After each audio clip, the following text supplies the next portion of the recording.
Yes.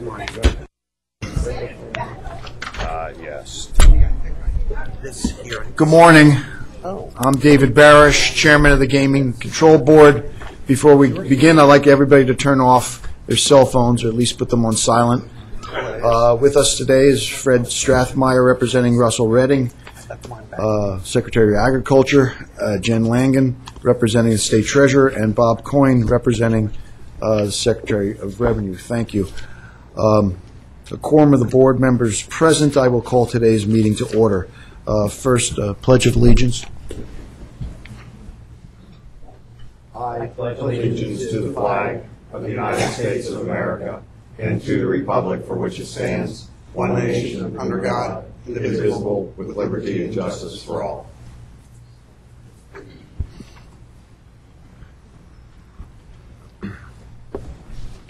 Today we have a public hearing scheduled regarding the Category 1 license of Washington Trotting Association and an oral argument regarding the Greenwood Gaming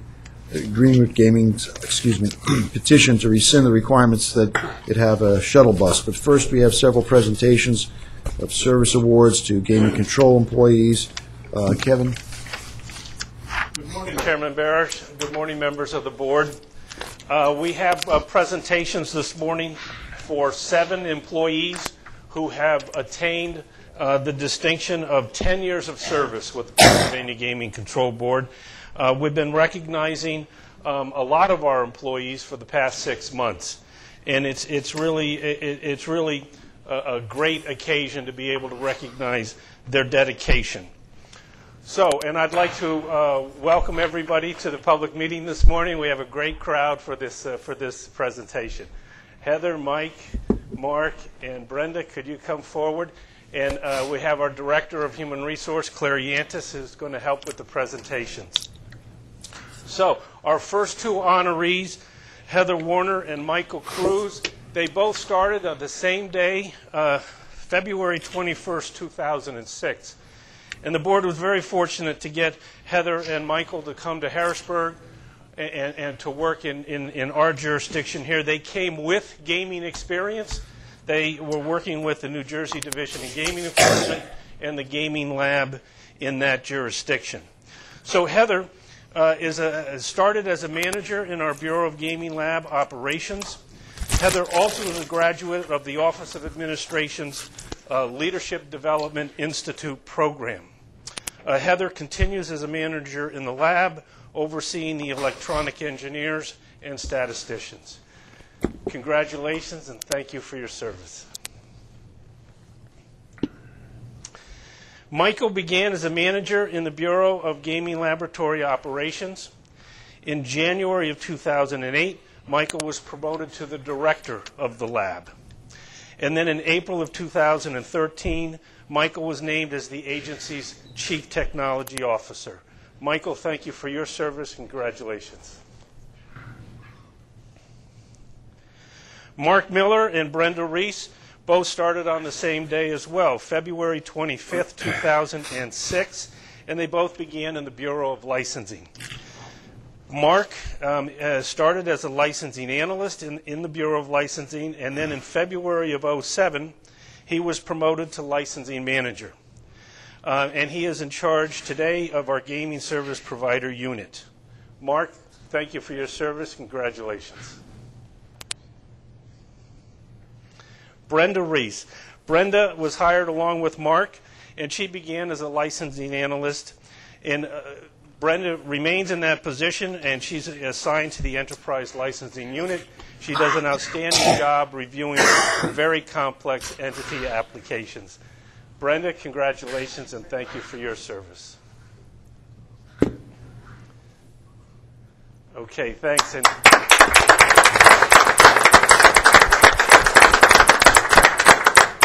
Barbara, Dave, and Paul.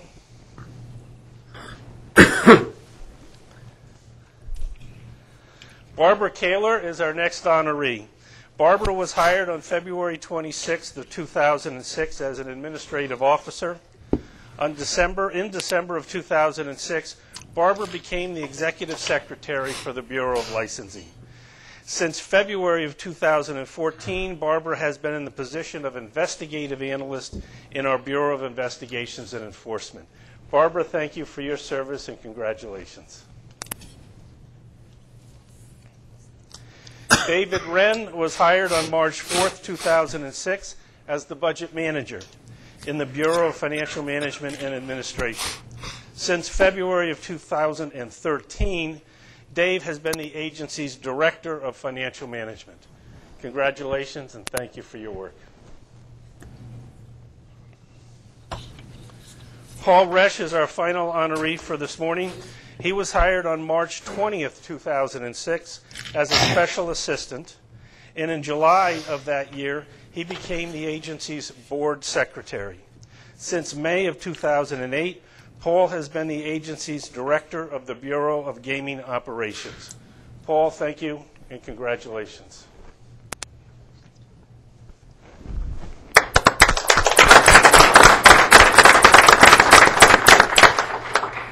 Thank you. As I indicated earlier, we have one public hearing scheduled today regarding Category 1 license renewal of the Washington Trotting Association, which operates the Meadows Casino. Can we have the representatives of the Meadows come forward, please?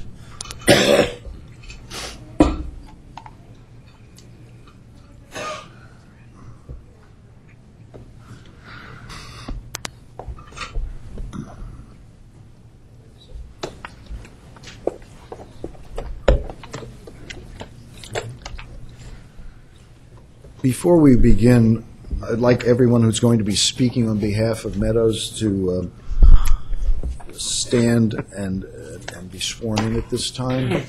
But before we do that, I guess we should have each of you identify your name, spell and everything for the court reporter.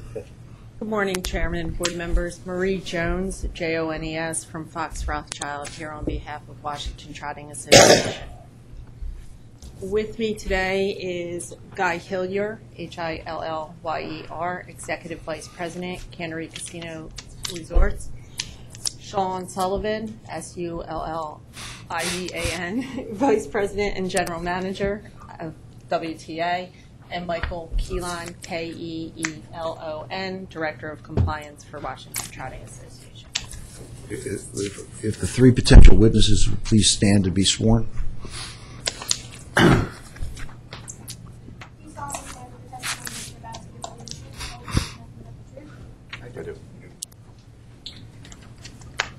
You may proceed. Good morning again. We're pleased to be here after 10 years. It surprised me when I realized when we went to do this renewal that it's been that long. It seems like yesterday we were before the board with the initial application indicating what we anticipated the Meadows would be able to do. We're pleased to say that you will see in the PowerPoint that Mr. Sullivan will give in a second that the Meadows has exceeded, and we continue to operate and look forward to the future in the Commonwealth. With those brief opening remarks, I'm going to turn it over to Sean to proceed with the PowerPoint. Thank you. Thank you, Commissioners, Chairman, official members, and members of the Gaming Control Board. It's a pleasure to come before you and discuss the Meadows, a look at our history, our most recent past, and share some, we think, formidable numbers with you and ideas. And as Marie says, it's been a while, but as Bill Paulus would say if he was here, promises made, promises kept. So we're proud to be able to present this to you today. Just looking at your presentation, a lot of visuals, but this picture here, the first slide after the introduction, or the cover page, shows you just a short period of time ago what Racetrack Road looked like. There wasn't a lot of development. There was basically a track. Things that weren't there are exhibited on the next page, and this is some of it, some of the more influential projects. We have the Tanger Outlet Mall that showed up. Back in the 70s, we had 138 hotel rooms in the area. Now we have over 1,600 rooms in the area, 1,000 of them on Racetrack Road alone. There's been residential development, some small things there. If you squint, you can see we opened up a new Hyatt hotel, part of our campus, we refer to it as our campus, 150-acre campus. 150-room Hyatt opened June of last year. The street project has 93 residential apartments, as well as retail, 3 restaurants currently opening, and more development coming every day. The right-hand corner is an exciting project that's putting in more apartments, restaurants, and everything. So Racetrack Road in Washington County, specifically North Strabane, has really benefited as a partnership. And in the Meadows, we like to think we're the economic engine that brings this forward and has produced the numbers that I'll share with you. Here's a picture looking at the old track days. As you guys know, racing is a challenging program, a challenging product, but we're proud to have it. We work very closely with the commission. We work closely with our MSOA, our horse owners, and we have a great partnership with them. This grandstand photo here, that's gone. The Meadows is where that is now, which is exhibited on the next page. And again, we've developed quite a campus there. It was originally 170 acres, I believe. We've shared some of that acreage with the Hyatt project and the street project, so we're closer to 150 acres. And we've got approximately $700 million investment. So quite substantial. Again, this is a front view, parking, the building itself, 2 parking garages on the right side. In the back is our backside area, where we just recently spent $11 million upgrading the entire experience. This just shows you a couple of quick snapshots of what the Meadows is. We have a 5/8 mile harness racing track. We race 186 days this year, over 2,600 races. And again, a proud relationship with our track. We believe it helps dramatically in our brand of safety and security and comfort. We have 1,000 seats in what we'll call dining facilities. The Bistecca Steakhouse is our upper scale experience. That's a lease relationship, another partner, if you will, in our project. And then we have the Carvery and food court and so on. The casino is, at this particular time, 3,173 slot machines, 68 tables, 14 poker tables, and quite an impressive high-limit attention, VIP attention. We do a lot of high-roller stuff. You know, they used to call them the whales. We live and die a lot in table games with really heavy bettors. Sometimes it drives you batty, but when you win. So it's good news. But entertainment, we primarily have outdoor facilities. We do have a headliner showroom, kind of a Las Vegas lounge. We have bowling, 24 lanes, 4 of those are private. We have a VIP, or a Vibe Lounge, which is our center bar, cigar bar, and we just put up a sizable 8,000 square foot tent for this year, starting in March, going through October. So we'll have our boxing and our MMA, kickboxing, some concerts I'll share with you momentarily. But a quite impressive property. And then our big feature is our outdoor concerts. So I'll show you in a few slides who we've had and who's coming up. Again, harness racing, legendary track, started in 1963, expensive operation, but we're committed to it. It's the reason we're there. We're proud of it, and we believe it adds greatly to our guest experience. A couple of the benefits is 132 related jobs racing, 1,500 horsemen, and not mentioned is the breeders and the things that support racing that you'll find. $130,000 average daily purses, up from $47,000 in 2003. Couple of stats here on property tax and so on. Pari-mutuel, $4.5 million towards horseman purses. So an active program at the Meadows. As you can see there, all our restaurants are oriented to look out on the track. So we share the track. Whether you wager on horses or not, you're going to experience horses when you come to the Meadows. Here's an aerial view of our backside improvements. We built 6 brand new barns. The horses are very happy. They have all new facilities. It's safer. We have a video system in there, a fire suppression system. We've really, I believe, done a good job at preparing one of the most impressive backsides in the country. Smiling horses here, example of the barns, well done, well put together. And that project of $11 million that started 9 years ago, has just finished actually in the last month. We have our 50th year anniversary of the Adios. Impressive race. The one race alone, the main race, pays for the Orchids a $500,000 purse. So, as I mentioned, great brand for us, great cultural recognition. We have legendary guys, some of the personalities. Dave Pallone, he owns the world record for winningest driver in harness racing. At the time, he broke the record in 2014, November, 16,754 wins. He's now up over 17,400 wins. His home track is the Meadows. He races elsewhere, but he's at the Meadows day in and day out. Ron Burt, North American trainer, record, $28 million he's made in the racing business. Not easy to do. I mean, he's got it down to a science and does well with it. And then we're really proud of Roger Houston. He's been at the Meadows over 40 years, I believe, and he's in the Hall of Fame for announcers and so on. But a great guy, still comes up every day to work, announces our racing, and gives it quite a brand in itself.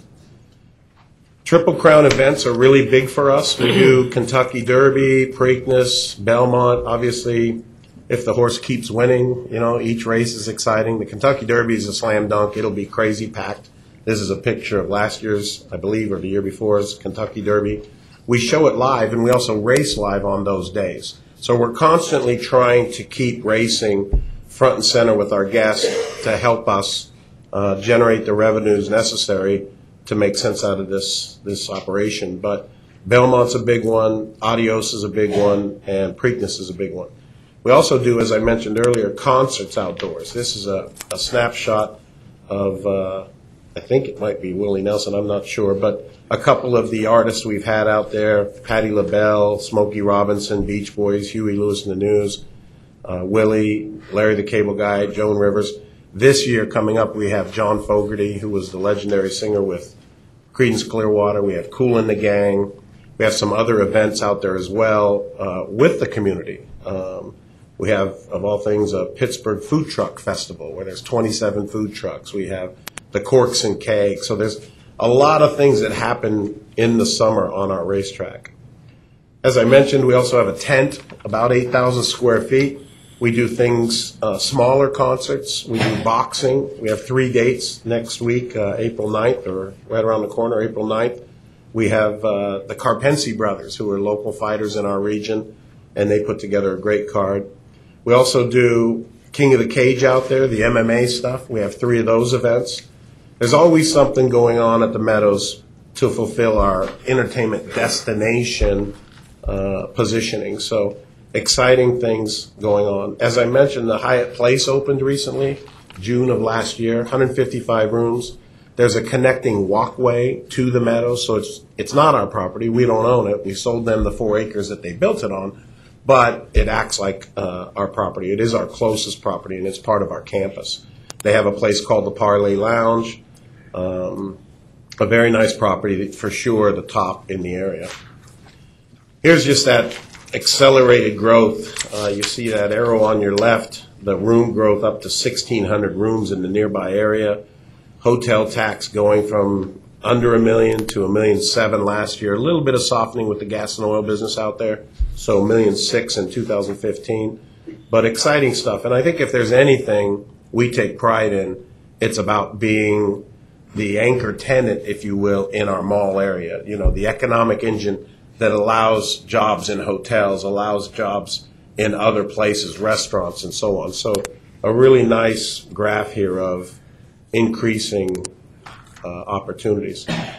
Part of that conversation is we sold about 8 acres to a local developer, and he built what's called the street at the Meadows. Again, not our project, but 50,000 square foot of retail, 93 luxury apartments, restaurants. These are already open, Permane Brothers, Marcouk, Mediterranean, Buford's Kitchen, the Great Clips Haircut. They're filling in the retail as we speak. But again, another part of our campus and another attraction to get people to the Meadows, to come out and visit and so on. in a last shoot, maybe 3 years, this is just a snapshot of what's happened on the campus. And we refer to the campus the minute you turn off Racetrack Road and you're on Meadows Entrance Road. We call that our campus. So the casino, we put a substantial amount of money, $6.5 million, in slot machines. We built a new poker room. We upped the ante in our high-limit experiences and our Adios Lounge. Just finished a brand-new surveillance system in December, have HD capability, and we're no longer dependent upon the analog and some of the things that were pretty scary as things get older and antiquated and trying to find parts for. So we're out of the woods on that. Casino carpet, all these things you can see, entertainment venues. We added a parking garage. It's been a few years, but it's all, relatively recent. And then $25 million invested in the street project, not our money, but again, part of our campus. And then the hotel, give or take $25 million. We did pay for the walkway, $750,000. Most expensive walkway I've ever seen in my life, but it works. People enjoy it. Kind of a 30,000-foot look, and we're proud of this. The Meadows has basically through 2015 gross terminal revenues of over $2 billion. 61% net effect of that goes towards property tax relief, racehorse development, and so on, purse enhancements. So just over $1.25 billion.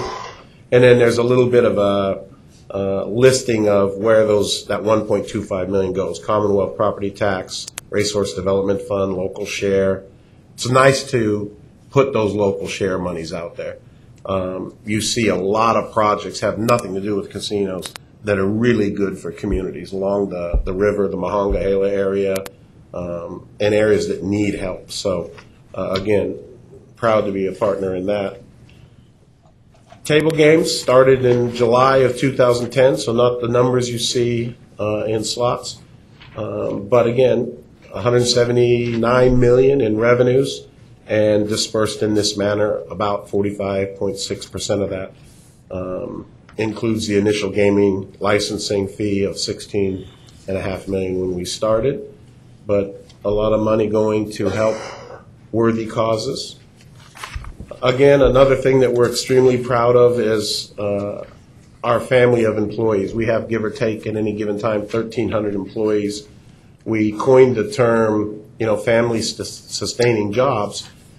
When you look at what they're getting paid, the benefits they get, the tips they get, and so on, the average is in the ballpark of $44,000. And again, that doesn't include tips. There's 52% of our employees that on top of that get tips. An example is a dealer who's getting paid, and nobody gets paid less than minimum wage at the Meadows, but a dealer who our lowest wage is $7.85 is making $27 an hour when you take into consideration gratuities. So they're doing well, and more power to them, and they're smiling because of it. So we're happy to provide this. Our benefits cost, interesting, this year we budgeted a almost 16% increase. $1.5 million in incremental benefit costs this year alone, and the owners, Bill Paulus, Bill Wortman, took that burden on themselves. There's no passing any of that cost to the employees. They get the same benefits, and the company paid $1.5 million, which it makes a position like mine really rewarding. Some other things in here, we give free meals daily to our employees. Again, a good package of medical benefits, free dental, free vision. We have 401k contribution. We have paid vacation. We pay for their gaming licenses. So in the area, I would hold us up to anybody. I know some of our competitors don't pay minimum wage. They use tip compensation to get to above minimum wage. The bill, many of you have talked to him, he wouldn't sleep at night if he had to do that. So we're proud to be a part of that. And then we believe that there's a variable or a multiplication of our payroll, which is $52 million a year, $53 million this year. 520. Well, $53 million times the economic factor for what it does in the region with those wages being spent gets you up to $520 million, give or take, for economic improvements in the area, if you will. Diversity, we're proud of this. Mike Keelan down here keeps us in perfect alignment here. We are good with our community, Washington County. From a gender perspective, 49% of our workforce is female, just slightly below what Washington County's average is. Our management team is just about 39% female. We're proud of that. Minority, 5.2%. The county's only 5.1%, so we're in keeping with that. Our management team is 7.5% considered minority, so we're above the average there. Residency, another good one. Everybody lives in our region in Pennsylvania. Yes, we have a couple of drive over from Ohio, but 92% live in Pennsylvania, so it is indeed benefiting Pennsylvania residents. We're conscious of and we record our MeeBee-Weebee vendors. We do well there. We report that each month, each quarter, and we're proud to be a part of that. So diversity, we're in pretty good shape. Training, committed to training across all boards. I like the fact that we're thought of as a good compliant company. Yes, we have curveballs. Yes, a minor sneaks in. Yes, a self-excluded, whatever, but they're few and far between, and everybody's on their tippy toes looking for that stuff. I mean, it's amazing, because we're in a local casino, how many people know each other. So slot attendants, table games people point out self-excluded people because they know them. So it's a good environment where people are doing their darndest to make sure we're constantly in compliance. And it's due to part this training, this type of training. Community relations, we have neighborhood partners. People can earn points by playing on our slot machines, and they can get gift cards or credit at these retailers, and there's many more. But nearly $5 million has been spent at neighborhood stores, neighborhood retailers, restaurants, and so on by playing slots at the Meadows. So we like that. We're proud of that. It's a fundamental program that CCR does, and it's been very beneficial. Our neighbors didn't get put out of business. Their business actually improved in the area, so proud of that. Community relations, we keep a strong eye towards those that need various contributions. This is a listing of those. We're just under $2 million in that area. It's rewarding to be able to help the food bank and the Washington Women's Shelter and so on. So we do that aggressively. We also started, I guess about a year ago, where we have Tito boxes at the entrances of our property. And we pick a quarter, a worthwhile charity, and this is impressive. The customers, when they have their, in the old days it'd be considered change, you know, they didn't want to take their change with them, they'd put it in a charitable, here it's Tito's. So we collect Tito's at our entrances, and each quarter we're giving away approximately $6,000 on average to these worthwhile charities, but it's really not even the Meadows, it's the customers of Meadows. So it's double impressive in my book, is the customers are putting in their dollar Tito. They don't want to worry about cashing it out, they'll drop it in the box. You know, then it'll be cash in the box sometimes. So this is really fun to be able to work with the various local charities. We're committed to compulsive and problem gambling. Mike Keelan is our chief steward on this and works well with the control board, and we try to do our very best when it comes to minors, self-excluded, serving, and all the regulatory environment that we're in. So we're proud of our record on that. Obviously, there's always opportunity, but we'll hold ourselves up against anybody. So in summary, as Bill Paulus would tell you if he was here, actually just got back operations, so couldn't be here. Promises made, promises kept, and I think we're accurate in that statement. The Meadows management team, ownership, deeply committed to the partnership with our horsemen, with the Pennsylvania Gaming Control Board, our Commonwealth, our community. It's really a good relationship. And then, of course, a couple of highlights of what we just reviewed. So, quick run through. Hopefully that gives you a general perspective. And if there's any questions or comments. Thank you, Sean. I'd like to move the PowerPoint into evidence. No objection. Is that the end of your initial presentation? Yes. Okay. Questions or comments from Enforcement Council? Good morning, Chairman Barish, Commissioners. Carmelia Stripley for the Office of Enforcement Counsel. Just a few questions for Meadows. Turning to the Hyatt Place Hotel in slide 17, you mentioned that there's a bridge between the casino and the hotel. What kind of efforts do you do to keep out underage and excluded patrons, and has that been an issue since that bridge opened? You know, it hasn't been. The bridge is a pedestrian bridge, and it's directly from the 4th floor of the hotel to our parking garage. So really, it's not a direct entrance into the casino. They still have to come through, in this case, our parking garage, and every entrance, of course, as you know, is secured with scanners, officers.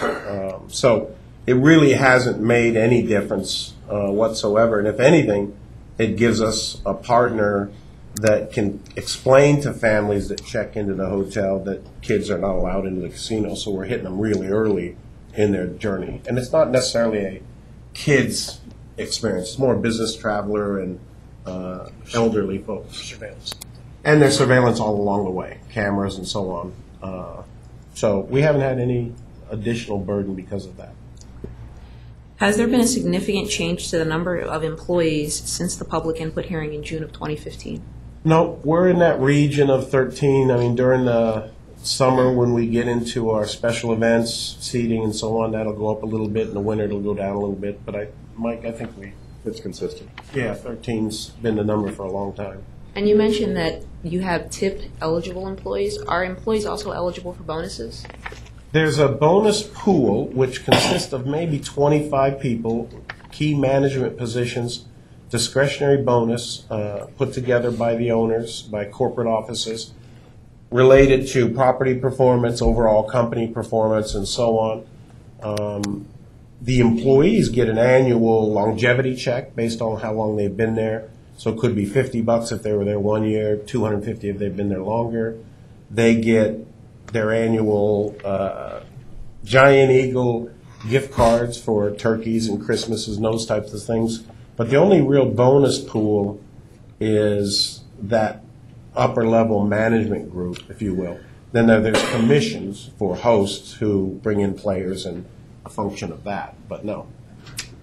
And with regard to your community involvement for your employees, have you seen any increase in participation or volunteering by your employees since the public input hearing? We did. We just helped with the food bank. The food bank is one of our favorite charities. It's surprising how many people are in need. But in the school months, they get the local colleges to help. For example, they call it Produce to People. And every month they give out produce that they get from the various retailers. And in the summer, they don't have any kids to do it. So our team jumped forward. We probably had 40 employees at every one of those things, handing out food for 8 hours a day. We have a program we developed, we mentioned it the last time, called Helping Hands. We get out there. We get out there and help. We show up at various things. The food bank just comes to mind most immediately, but we're out there. No further questions. Any questions or comments from the board, including ex officio? Anybody? Dave? Just two quick questions. You mentioned 1,600 hotel rooms, Hyatt specifically. Would you know what the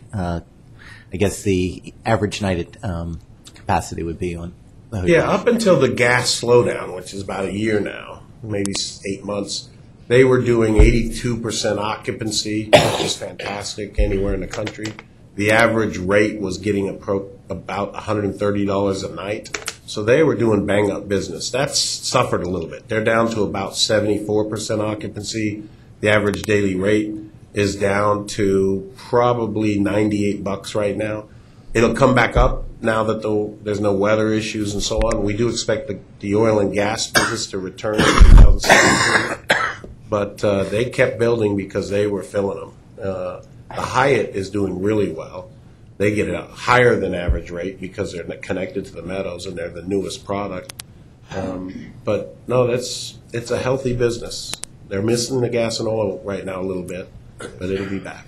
Do you track in some fashion the number of visitors to the campus, as you call it, or specifically to the Meadows on a yearly basis? And what do those numbers look like over the last few years? We do. We have a room commitment, room guarantee with the Hyatt, where we agreed to rent 5,000 rooms from them each year. So we got a special rate for those 5,000 rooms. That we fill in our sleep. It's 25 rooms on the weekends, 10 rooms midweek. We fill in an additional 2,000 rooms at other hotels that the Hyatt can't provide capacity with because the rate's a little less than they can get from the retail. But we fill about 7,000 rooms. We find the average daily gaming worth of people staying in hotels 2 to 1 from what they would be if they weren't staying in them. So the hotel program to us is very important. And those are the comp rooms, if you will, and some of the discount rooms we use with our betters. We also have at every hotel a flyer that if they come in, they can join the club and get $5 free play. They can come in and get discount towards their meal. So we're active in all 1,600 rooms, but we're extremely connected for 7,000 rooms a year. And it's growing. I mean, How about overall visitation just to your property, not the hotel, but yeah, those are the rooms we use, but, you know. outside the hotel? Outside the people coming hotel, in? I mean, we dealt with 5.2 million slot players last year. Just under 500,000 table games players. We served over 2 million drinks. You know, I mean, we were just doing this in an employee meeting yesterday, and there's one going on now, where we were looking at the stats, and it's amazing. I mean, we get tremendous visitation, and more impressive, 6 out of 10 visitors to the Meadows live closer to or another casino's more convenient to their residents. So it's an impressive statement for customer service, safety, and the things that we believe are working. They go by or away from a casino that's closer to come to the Meadows. Hotel rooms help with that. Thank you. Thank you, Mr. Chairman. Thank you, Mr. Chairman.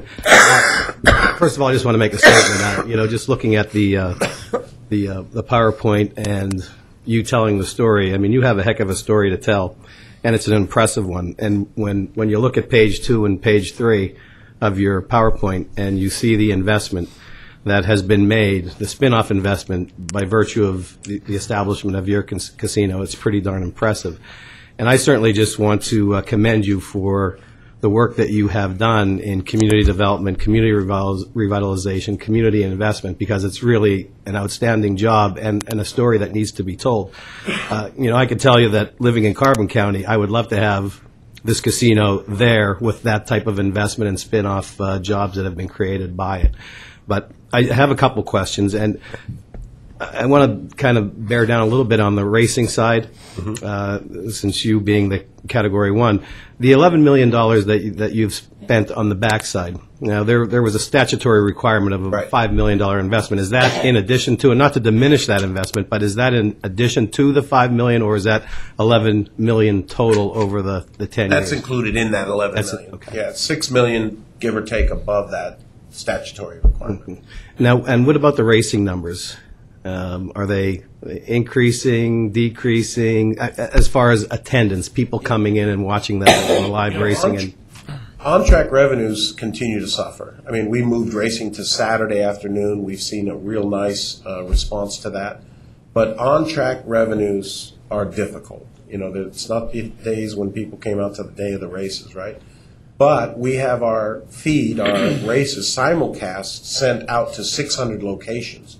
Europe, everywhere throughout the world, and that's where we're seeing growth. For example, just in February, off-track revenues, we call it, was up 19%. On-track revenues continue to suffer. But we keep fighting, we keep slugging it out. We move the race days to Saturday. We are working closely with the MSOA to jointly invest in a new campaign that will rebrand racing and get some energy out there. As mentioned with the events, we try to introduce people to the track. I mean, you can come to the Meadows. If you don't go to a restaurant, you may not even know we have a track. Highly unlikely, but we make sure you know there's a track with our events and activities. So we're not giving up on it. We're fighting for it. The MSOA Owners Association works with us hand in hand to create events and so on. But Yeah, it's a challenge to get people out to the track like the 60s and 70s. But the impact of the Racehorse Development Fund has been a positive one, I'm imagining, the money that has been provided. Yeah, I think if that didn't happen, that'd be the end of racing, period, end of story. And then you have to look at the connectivity through breeders and through all the supporting groups of people for racing. So it's a big question. I mean, it's tough. I mean, at times you just hope people get that bug again and want to race, but it's a difficult proposition. But I would say if it wasn't there, racing would implode for sure. And the operating costs, $25.5 million. That's a big number to me. Can you just boil down that number just a little bit so I understand? Is it mainly personnel? I mean, what's driving that cost? Yeah, it is indeed a lot to do with labor. It's a lot to do with operational expenses. My office is the only window that's out looking at the track, and I'm telling you, at 2 a.m., 3 a.m., midnight, they're always grooming the track. I mean, the track is a real specialized business, and it requires a tremendous amount of attention. We have 50 security officers that control the backside area. So it adds up relatively quickly, in addition to the cost for materials, more limestone. These things are always eating up limestone to refresh the track. But it is expensive. We get it. We're there for them and vice versa. One of the trends you start to see nowadays is some people are getting less and less into the backside business and becoming ship-in only barns or tracks, and that would reduce expenses. But no, when you're running an operation as big as ours, it's highly expensive. Very good. Chairman. Thank you for a job well done. Thank you. Rick. Yeah. Thank you, Mr. Chairman. Again, I will echo Commissioner McCall's comments. I thought the presentation was very well done. Obviously not your first rodeo here, but things like, the number of employees, the average salary, whether or not it includes benefits, whether or not it includes tips. I mean, you laid that out very well, and I know that's questions that we always have as follow-up. So thank you. Ms. Tripoli, how many consent agreements have the Meadows signed over the last year in 2015? Do you have that information available? There are 2. There are actually copies that have been provided to the board, and we're going to seek later on to introduce them into the record. Those were both entered into on May 7th of 2015, and this board approved them on June 10th, 2015. Thank you very much. I don't really have a question, just a comment to congratulate you on a great presentation and the success in your casino. It's wonderful to see what's happened down there in Washington County. So congratulations. Thank you. And I would add mine to that too also, Mr. Sullivan. I remember the days when I'd be out there driving up to Pittsburgh when there wasn't much there. You go through that area now, it's unbelievable transformation. And you and the people out at the Meadows have done a really superlative job. You really have. Thank you. And I would reiterate the team. I mean, trust me, I've been doing this 35 years. I've never had a better set of directors. Corporate has provided a tremendous amount of support. Everybody works, I believe, well with gaming, respects them, appreciates them. So it truly is a tremendous team effort, and all the accolades should be spread to 1,300 people. Enforcement Council, do you have an actual presentation? I'm sorry. Yeah. Thank you. Thank you. One question and one comment. On your contributions to $1.8 million, and that is from when business began through today. Do I understand that correctly? It is. And is that average out per year to divide those, or has it been more lately? Or I think you could probably do that and you'd get close to it. What it doesn't take into consideration is the free play we give for people who bring canned foods, for example. What it doesn't take into consideration is the food drives that we had. We had an American tried to go for the Guinness Book of World Record. We've given out 450, I want to say, 1,000 pounds of food or collected. Yeah, 433,000 2 tons of food. So there's lots of things that are not monetary that we do as well. But yeah, I would say that would be fair. And how do you triage the requests as they come in? How do you decide who to give to? Because you're going to have more requests Yep. than more need out there than you can possibly fulfill. How do you do that? You know, we focus on the community. That's one thing. We don't want to necessarily get into deep support for somebody from Indiana or something. You know, we start with local. We start with Washington County. We have a charitable contributions committee that has, if you will, some guidelines of how that happens. We don't do soccer games and softball teams and all that. It's truly has to be life and death type needy situations where we know people will suffer greatly if we don't help. But I would say the worthiness of it is one big issue. It's got to be very serious, not sports, not, you know, those type of things. My daughter's going to camp, you know, those kind of things. Number one. Number two, we start out with Washington County. We do go outside, but not often. I think, you know, those are the main criteria that we subscribe to. Comment I'd make is this. I'll do this quickly. But something I ran into at the Meadows that I didn't know was there, I found it fascinating. In one of my previous lives, I was a college president in the local area. And we were after a young man, outstanding quarterback, so the coach and I went to Mom and Dad's house in the South Hills. And that fellow, Dad, was Joe DiDonato, who's the pastor of the church. There's actually a robust church congregation at the Meadows. Yep. And he is the full-time pastor there. And then I realized and learned that they have these relationships all around the country. Yep. And you don't necessarily have to talk about that, but I found it to be very interesting. And there's such a confluence of folks that are there, and especially on the racing side, Yep. that really make up that congregation. So he brought a good friend of his up to the college to speak, Pat Day, the great jockey from Louisville, and of course Kentucky Derby, and it was amazing to me to see that. I just make Yeah, a that's comment Pastor on Joe, an unbelievable guy, great guy, does have his chapel over there, and a relationship that, you know, when I say we have a good relationship with the racing community, they pay half his salary and we pay half his salary. So we're actually contributing together to make sure Pastor Joe succeeds in spreading his message. Another non-recorded charitable thing is all the things he does for the horsemen in collecting clothes we just had our last dorm on the facility closed. There was 24 people there.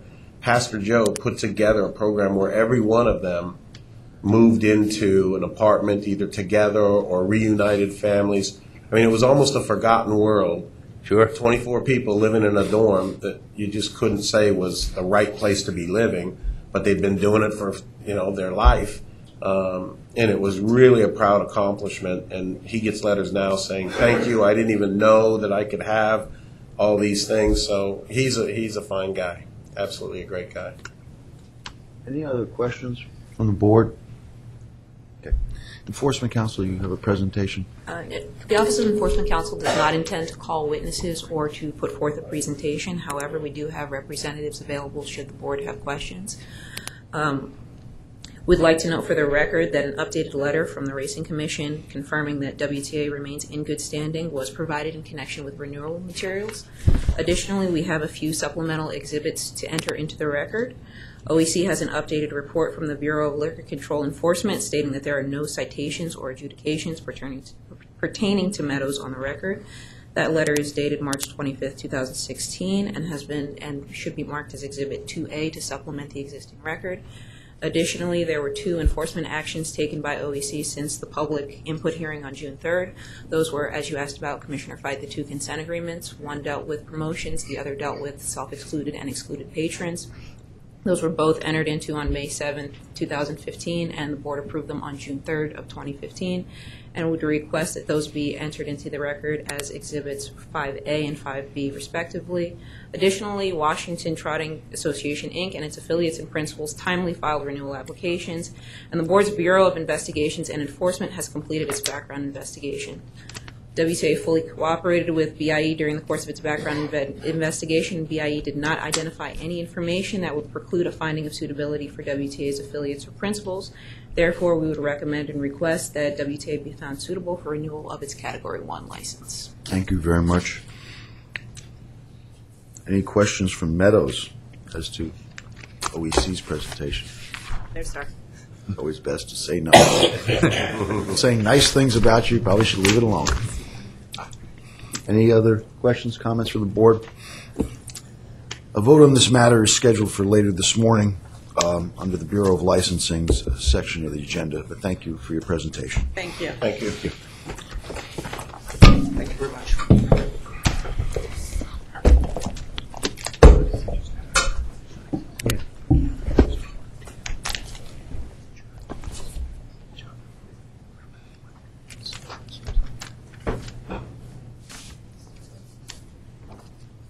We now have an oral argument scheduled regarding Greenwood Gaming's petition to rescind the requirement to run a shuttle bus from the main casino to the horse racing grandstand. Counsel, before you begin your arguments, would you please spell your name for the court reporter and anybody who's going to be speaking to the same? Absolutely, Mr. Chairman and Commissioners, good morning. My name is Mark Stewart, S-T-E-W-A-R-T, with Eckert Siemens on behalf of Greenwood Gaming and Entertainment. I'll let my colleagues here introduce themselves, starting with Joseph Wilson. Hi, I'm Joseph Wilson, Chief Operating Officer of Parks Racing, W-I-L-S-O-N. Good morning. My name is Brian Schroeder, Assistant General Counsel, Parks Casino, S-C-H-R-O-E-D-E-R. Are you intending to call this gentleman as a witness? Or? No, Mr. Chairman, it's only oral argument, but in case the board had questions. Just out of the abundance of caution, could you please stand and be sworn?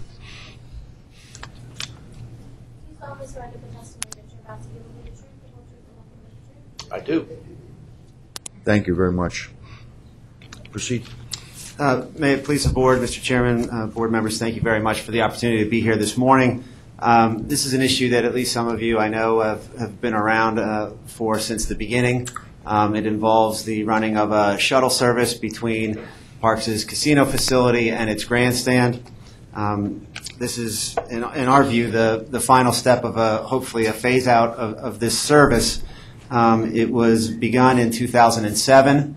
At that time, it was envisioned that we could come in and request modifications and rescission of the requirement. In 2011 and ultimately approved by the board in 2012, a modification was approved so that the shuttle would only run during certain times on live racing days. Essentially, we've operated that way.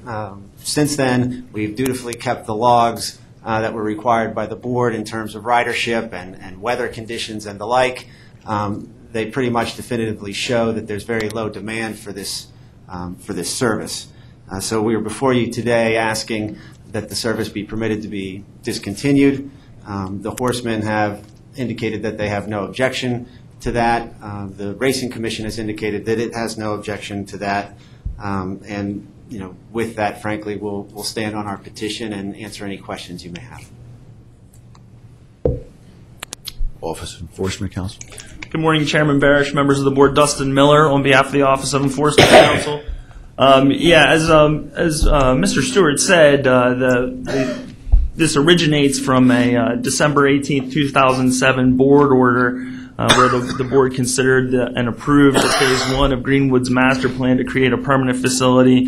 And that put in the shuttle bus requirement, and they've been running that since 2009. Then in 2011, they filed a petition to rescind that shuttle bus requirement, and it was modified as Mr. Stewart described.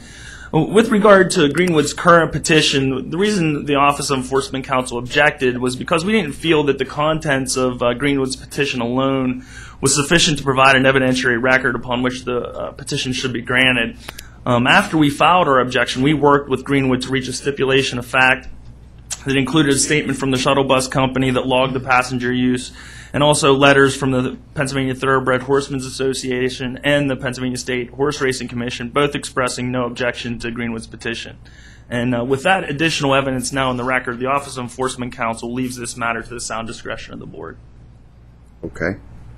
Any questions from the board?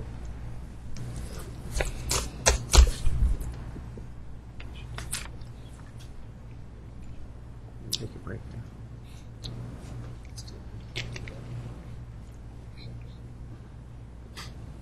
It's up to you. Just wondering if my fellow board members think it would be appropriate to just take a vote on this at this moment instead of the recess. That's fine. Keep going. Fine. Keep going. Whose motion is it? Is there a motion? Let's see. Figure out what Give me a- order. Yeah, let's find out. It's Ryan. Yeah. Mr. Chairman, I move that the board issue an order to approve the Greenwood Gaming and Entertainment petition to rescind its shuttle bus requirement as described by the Office of Chief Counsel. Second. All in favor? Aye. All opposed? Motion's adopted. Thank you very much. Thank you very much. Thank you. Thank you.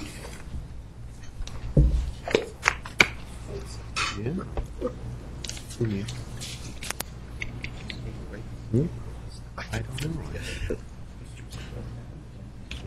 Page, yeah, recess off that is on page 2. Back on the record, by way of announcements, the board held an executive session meeting yesterday, March 29th, discussing personnel matters, pending litigation, and to conduct quasi-judicial deliberations relating to matters being considered by the board today.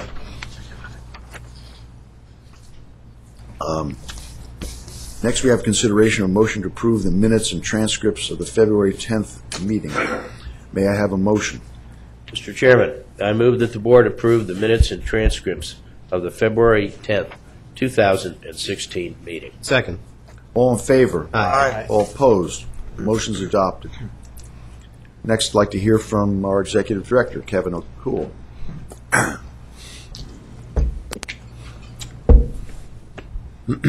Good morning once again. For my remarks this morning, I would like to recognize and extend my appreciation to Gaming Control Board employees Donna Chambers and Michael Cruz, who are both leaving our employment for new challenges and new opportunities. Donna and Michael have served the board for over 10 years, and they have contributed significantly during those 10 years to make our agency successful. Donna Chambers has been the board's travel manager ever since I can remember. Being travel manager is a challenging job. It's very detail-oriented, and we're going to miss Donna's commitment to her work. We wish Donna well in her retirement as she devotes more time to her ministry work. Michael Cruz, our Chief Technology Officer, is also about to begin a new stage in his career as an IT executive.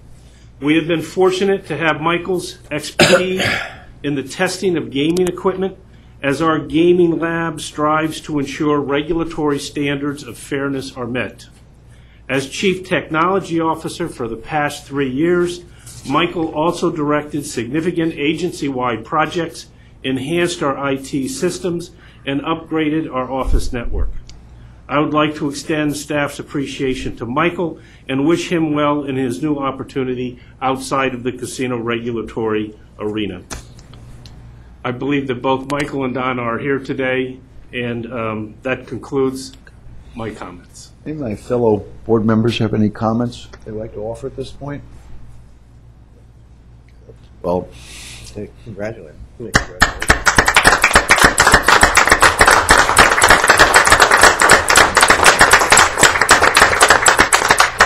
I would just say that while I'm the newest member of the board, I've known Michael for quite a while, and knew you down. This is my second time working with you, and I've appreciated it, and I wish you all your best as you move, I guess, to the Washington, D.C. area, and good luck to you and to your family.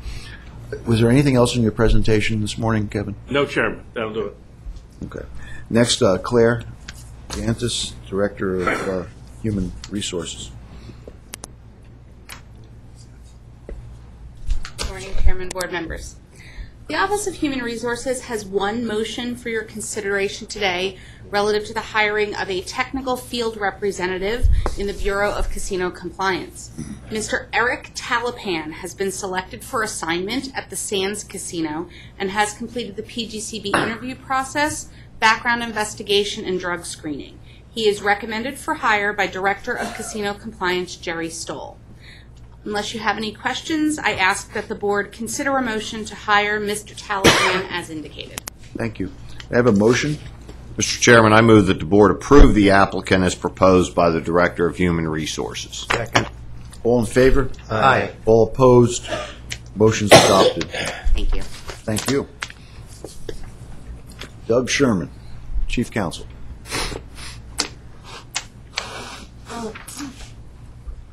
Good morning, Chairman, members of the board. Our first agenda item relates to a statement of policy, which Assistant Chief Counsel Susan Yoakum is here to present.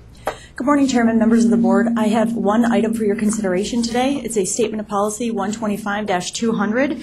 This will add pay tables to already approved side wagers and the following banked games: Sick Bow, Caribbean Stud, Crazy 4 Poker, Let It Ride, Texas Hold'em Bonus Poker, Ultimate Texas Hold'em, and 4-Card Poker. Additionally, the statement of policy also contains regulations approving the use of an electronic system for the processing of credit transactions or markers in the licensed facility. This system will replace the current paper-based system. So essentially, when a patron comes in and requests to draw on an already existing line of credit, the facilities will use a portable electronic device to access the line of credit, verify the patron's identity, and complete that credit transaction. As this is a new technology in the Commonwealth of Pennsylvania, we will be requiring any facility that elects to utilize the electronic system to conduct a test period prior to full implementation of the system. Happy to answer any questions you may have. Questions or comments from the board? May I have a motion? Mr. Chairman, I move that the board issue an order to adopt a statement of policy numbered 125-200 as described by the Office of Chief Counsel. Second. All in favor? Aye. All opposed? Motion's adopted. Thank you. Next, we have for your consideration a local law enforcement grant application, which Assistant Chief Counsel Denise Miller-Schutte is here to present. Good morning. The local law enforcement grant that I have for your consideration today is with the Susquehanna County District Attorney's Office. The office is asking for a $55,000 local law enforcement grant. This would be their second grant if the board were to grant it.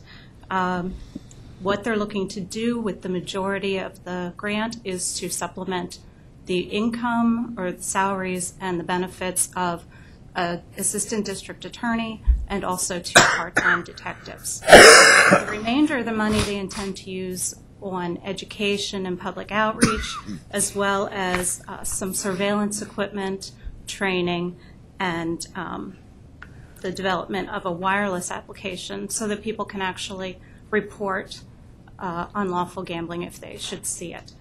I've reviewed the application. You have it in front of you. It meets all the requirements of your guidelines. I'd ask that a motion be made to approve the grant. Thank you. Questions or comments from the board? May I have a motion? Mr. Chairman, I move that the board issue an order to approve the local law enforcement grant for the Susquehanna County District Attorney's Office as described by the Office of Chief Counsel. Second. All in favor? Aye. All opposed? Motion's adopted. Today on the agenda, there were 2 petitions for the board's consideration. I note that the board has already considered what is listed as item 3 on the agenda, so we'll just skip on to item 4 then. And that's the petition of the Office of Enforcement Counsel's request to place John C. O'Donnell on the exclusion list. After originally requesting a hearing, Mr. O'Donnell subsequently decided to waive his right to a hearing and have the board decide the matter on the documents filed of record. The uncontested facts show that on June 2nd and June 4th of 2015, Mr. O'Donnell was observed capping bets on a total of 12 different occasions at the Parks Casino, thereby unlawfully winning $200. He was criminally charged and subsequently entered an ARD program, which is scheduled to end on November 12th, 2016. Again, this is a motion or a petition to place him on the exclusion list, and it's appropriate now for the board's consideration. Questions or comments from the board? May I have a motion? Mr. Chairman, I move that the board issue an order to approve the placement of John C. O'Donnell on the PGCB involuntary exclusion as described by the Office of Chief Counsel. Second. All in favor? Aye. All opposed? Motion's adopted. Next, presenting withdrawals and reports and recommendations is Deputy Chief Counsel Steve Cook. Morning. Morning. Board has received several unopposed petitions to withdraw the applications or surrender the credentials of individuals or businesses. The persons and entities subject to these petitions are Morrow Franick, Garda CL Atlantic Incorporated, American Interiors Incorporated, and Joseph Billheimer Jr. The Office of Enforcement Counsel has no objection to any of these petitions, and as a result, if the board were inclined to grant same, they would be doing so without prejudice. The matter is now ripe, or all four of these matters are now ripe for the board's consideration. Any questions or comments from the board? May I have a motion? Mr. Chairman, I move that the board issue orders to approve the withdrawals and surrenders as described by the Office of Chief Counsel. Second. All in favor? Aye. All opposed? Motion's adopted. Next before the board for consideration are two reports and recommendations received from the Office of Hearings and Appeals. These reports and recommendations, along with the complete evidentiary record, has been provided to the board in advance of this meeting. Additionally, in each case, the person subject to the report and recommendation has been told that the matter would be taken up by the board today and that they could come forward and briefly address the board. If either of these persons are present and wish to address the board, they should come forward when their matter is called. The first report and recommendation pertains to Mr. Charles Siglin. In October of 2015, Mr. Siglin, who was formerly administrator in Penn National Gaming's IT department, filed a petition to surrender his gaming permit without prejudice. The Office of Enforcement Counsel objected to this request, stating that Mr. Siglin was terminated by Penn National and violated the board's regulations by failing to maintain suitability to be licensed. As a result, OEC took the position that the withdrawal should be with prejudice. After December 8, 2015 hearing, the hearing officer found that Mr. Siglin was given a corporate credit card by Penn National to be used for business purposes only. However, he used the credit card for over 200 personal purchases, submitting receipts saying that the purchases were business-related when they in fact were not. The purchases in question added up to over $22,000, of which only $2,500 was returned to Penn National by Mr. Siglin. As a result of this conduct, the hearing officer issued a report and recommendation recommending that Mr. Siglin's petition to surrender be granted, but with prejudice. I would note for the record before the board takes the matter up that at this point in time, Mr. Siglin's permit has in fact expired. So the board can take that into consideration as well. And with that being said, the matter is ripe for the board's consideration. Questions or comments from the board? May I have a motion? Mr. Chairman, I move that the board reject the report and recommendation issued by the Office of Hearings and Appeals regarding the surrender of Charles Siglin's gaming employee occupation permit, and that no further action be taken as Mr. Siglin's permit has expired. Second.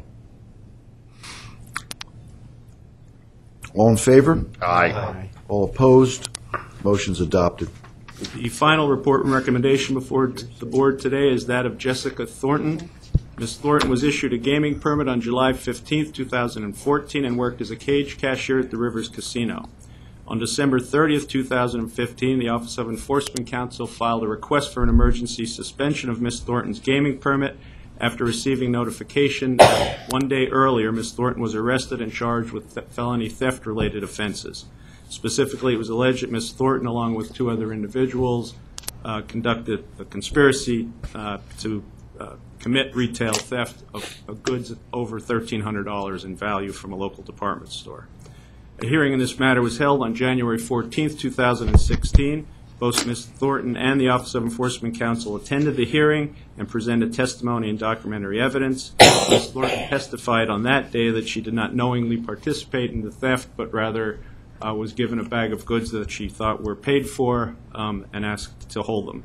Notwithstanding that fact, because she continues to be charged with a felony offense, the hearing officer's recommendation was that the emergency suspension remain in place, and that's the recommendation before the board today. Questions or comments from the board? May I have a motion?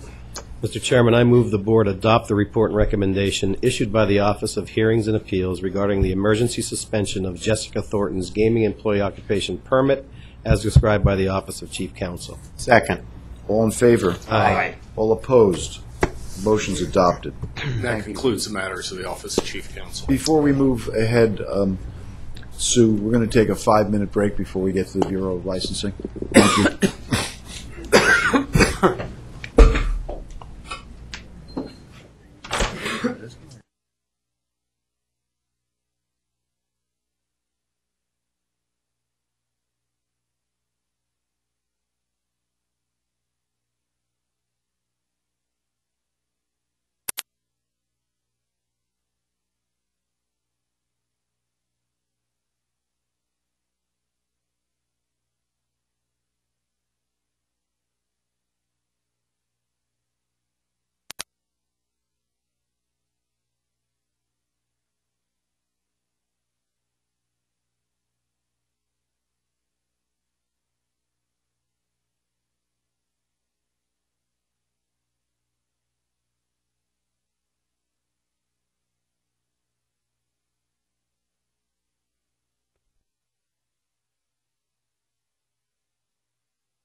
15 pounds. And that's lifting.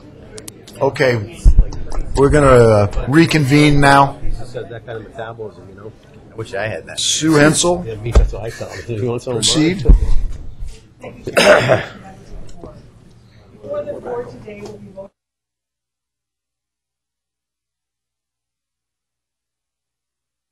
16 gaming service provider applicants. The first matter for your consideration is the renewal of the Washington Trotting Association, Inc. Category 1 license.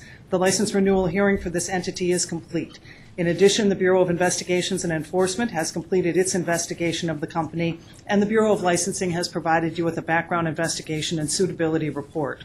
As a result, the license renewal is ready for your consideration. I have provided you with a draft order and ask that the board consider the order to renew the Category 1 license for Washington Trotting Association, Inc. Enforcement Council has no objection. Are questions from the board? I have a motion. Mr. Chairman, I am pleased to move that the board approve the Category 1 license renewal of Washington Trotting Association as described by the Bureau of Licensing. Second. All in favor? Aye. All opposed? Motion's adopted. Next is the renewal of the Advanced Gaming Associates LLC slot machine supplier license. Advanced Gaming is a New Jersey-based company that provides technical labor and gaming and non-gaming related products to the casino industry. The Bureau of Investigations and Enforcement has completed its investigation of the company, and the Bureau of Licensing has provided you with a background investigation and suitability report.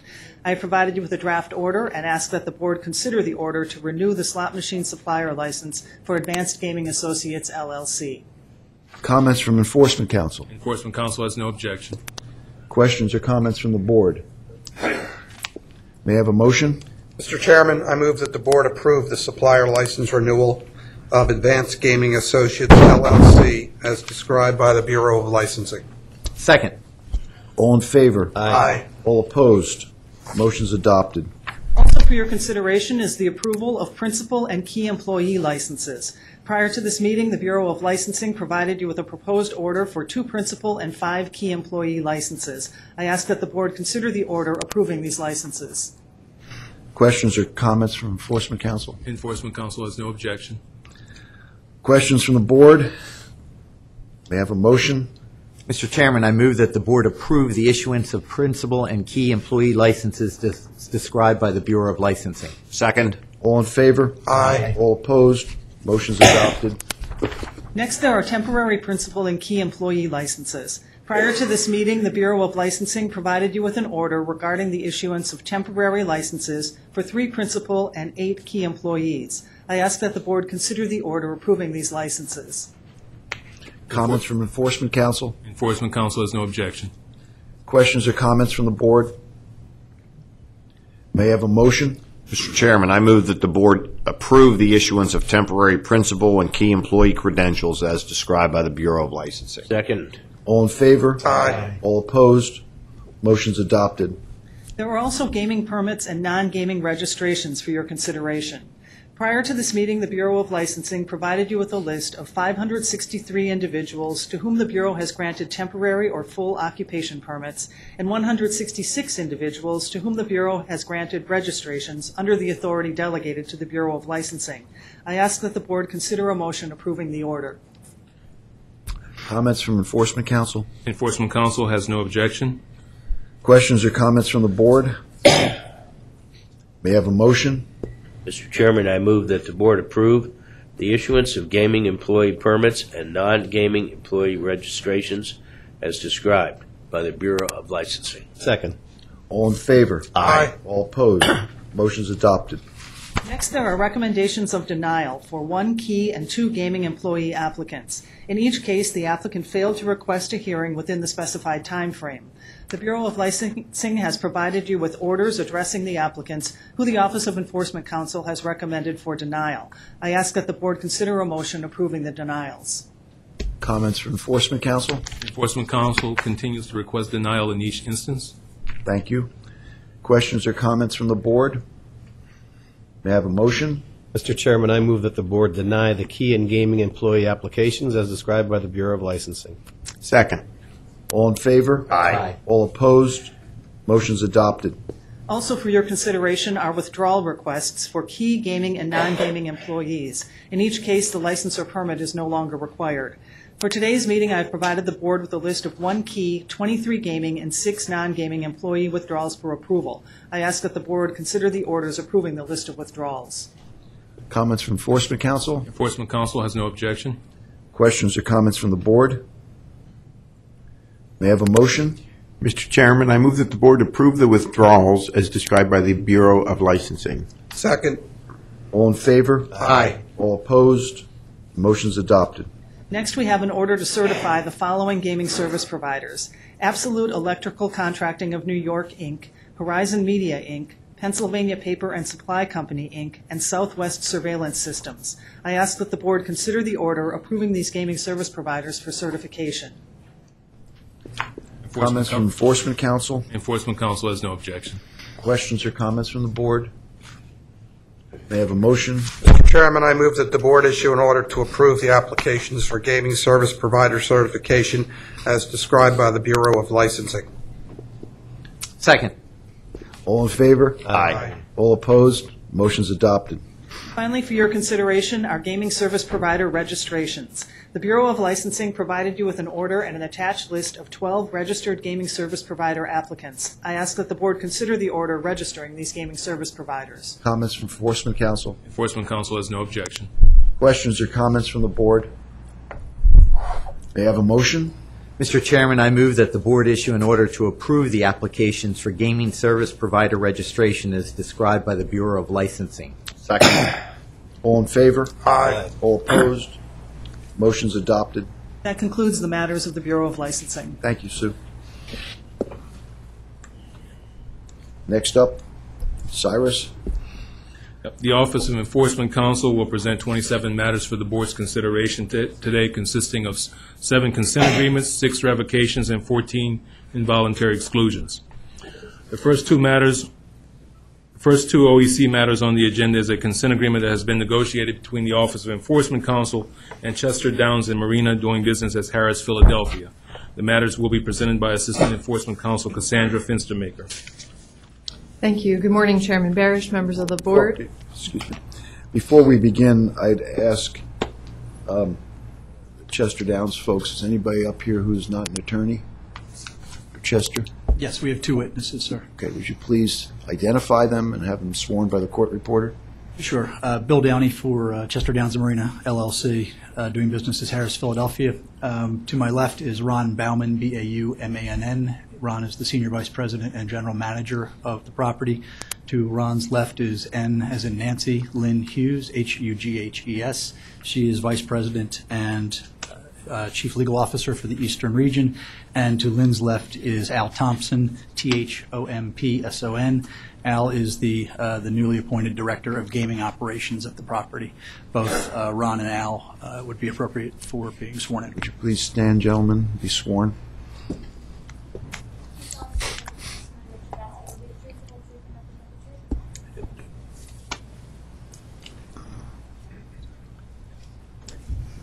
Chester, you can proceed.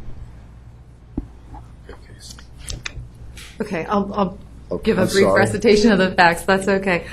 We have for your consideration today a consent agreement between the Office of Enforcement Counsel and Chester Downs Marina, LLC, doing business as Harris Philadelphia Casino and Racetrack, regarding Harris' failure to adhere to the board's regulations and board-approved internal controls with respect to jackpot payouts, the procedures for replenishing slot attendants' impressed funds, and the procedures for reconciling those funds.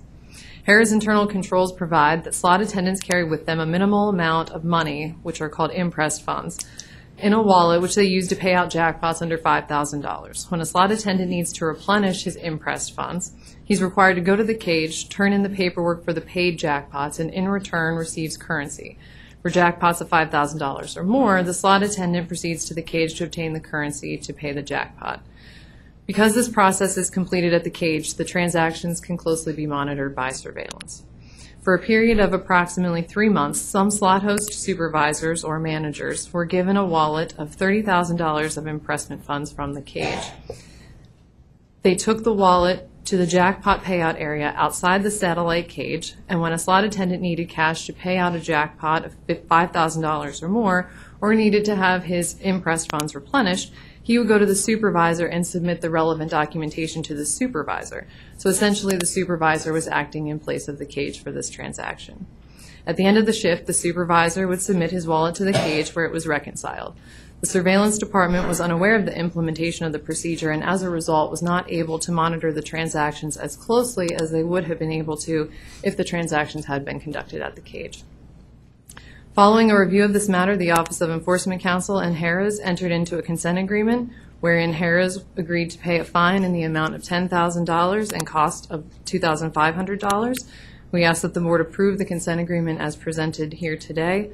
And as Cyrus stated, representatives from Harrah's are here to answer any questions. Any comments from Chester Downs? Thank you, Mr. Chairman. Again, Bill Downey for Chester Downs and Marina LLC. We have no additional comment. We concur in the recitation of facts presented by OEC.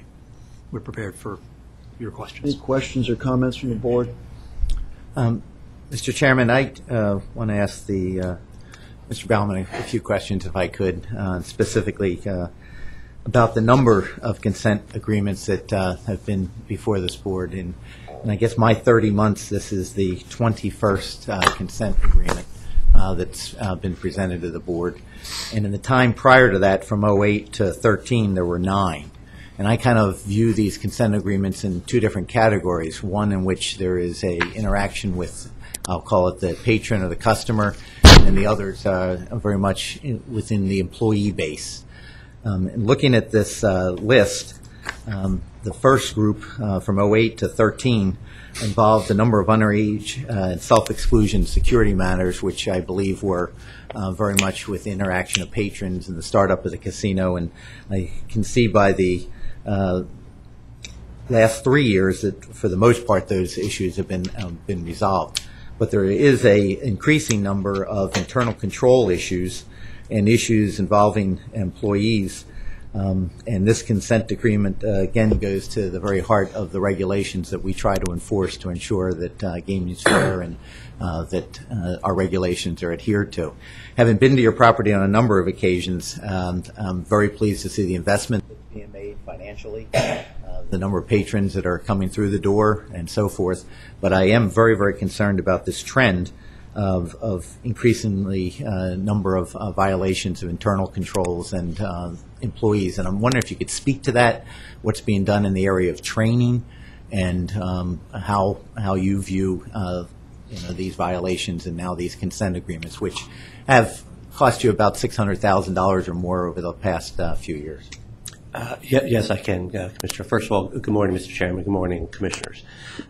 We have this past year had 13, I believe, consent agreements in 2015. Certainly had far less in 2008 and early 2009. One consent agreement is too many, to be honest with you. Our drive, our goal, and everything that we're about is 100% compliance.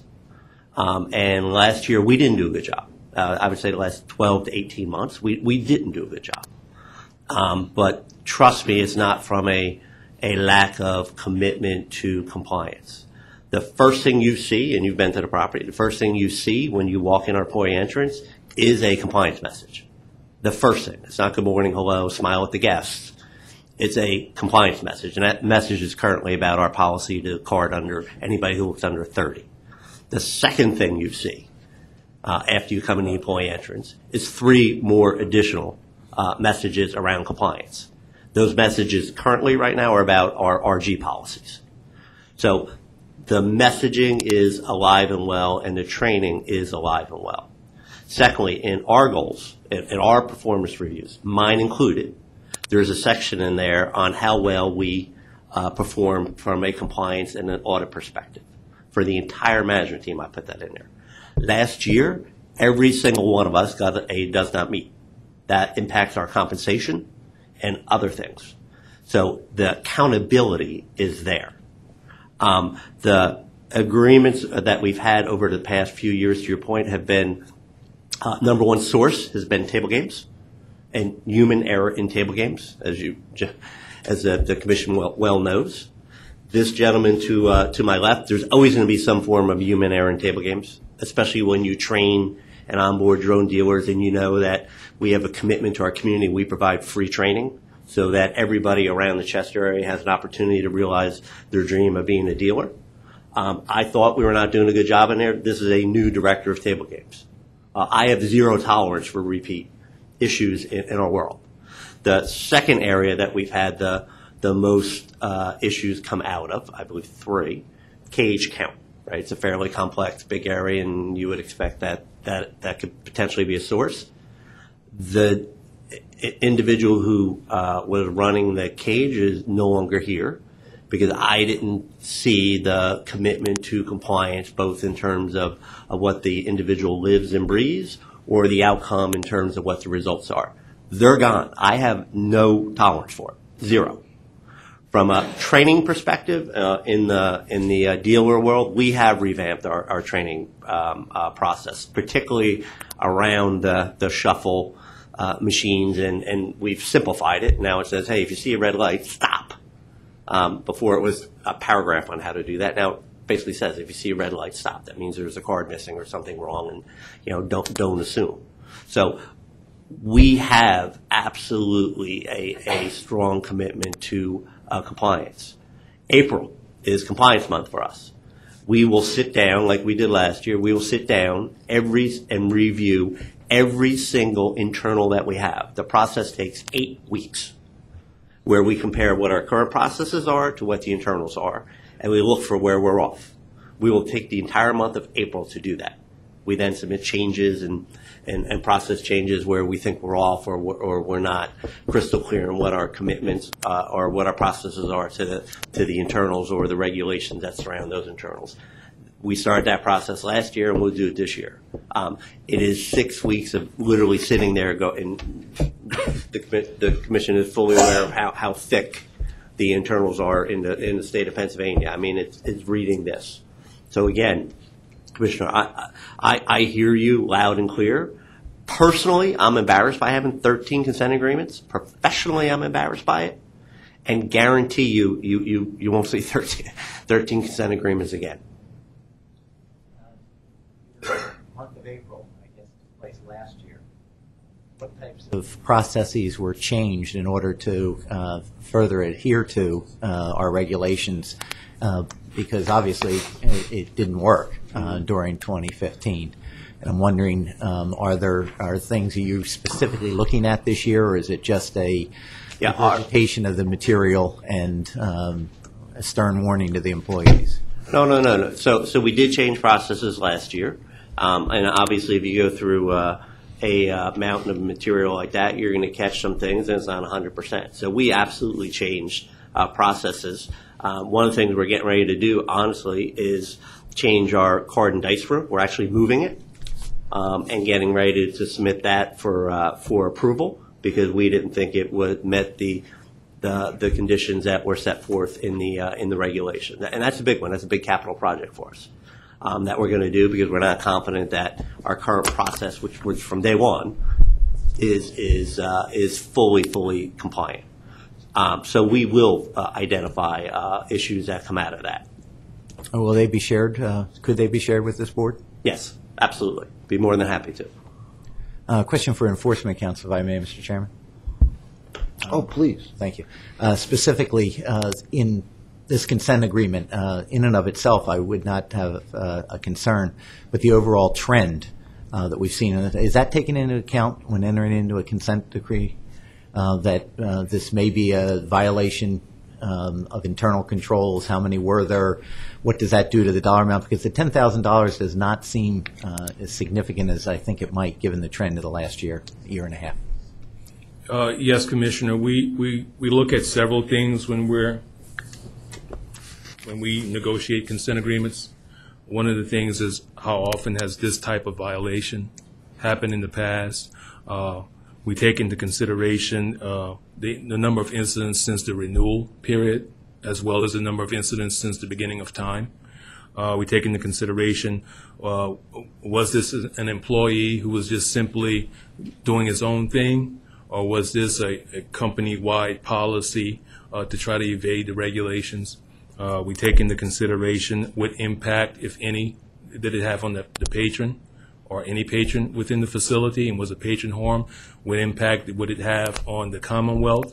Was the Commonwealth harm? What impact, if any, did it have upon the casino? And was the integrity of any part of the casino operations harmed? So we look at the discipline. If they levied any discipline against any employees who may have committed an error or committed a violation. We look at the number of employees that are involved in the incident. We look at whether it was self-reporting or not.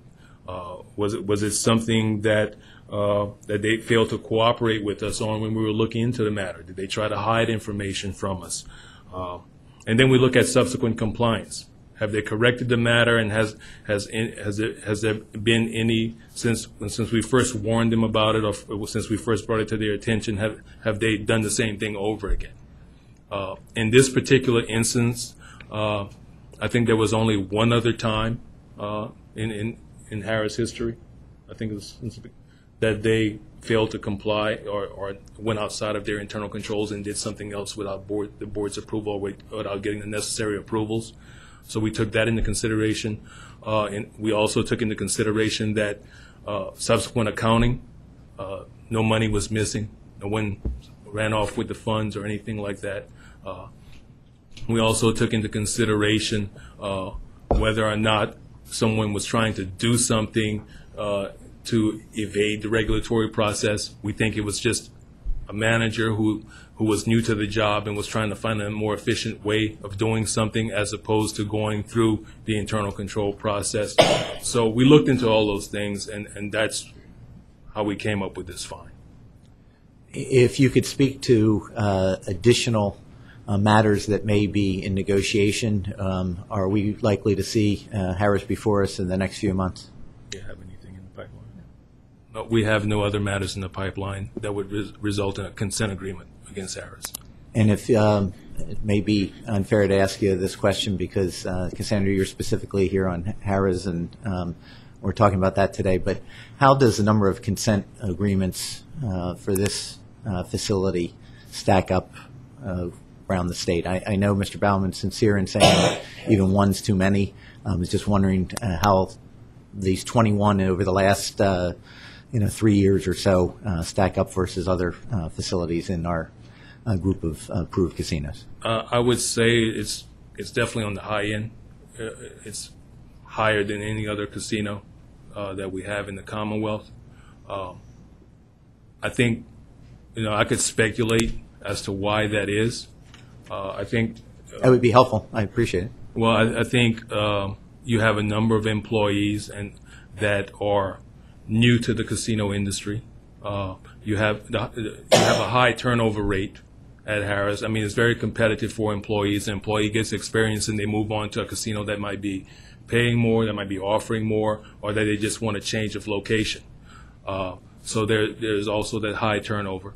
And also you have, with the overall costs of running a facility, you have, and the competition involved, you have a number of the facilities that have employees doing more than one job, and that has a tendency to lead to violations. Because if you have an employee that's responsible for 2 or 3 different tasks or 2 or 3 different jobs, something's got to give somewhere. So I think that may be having an impact on it.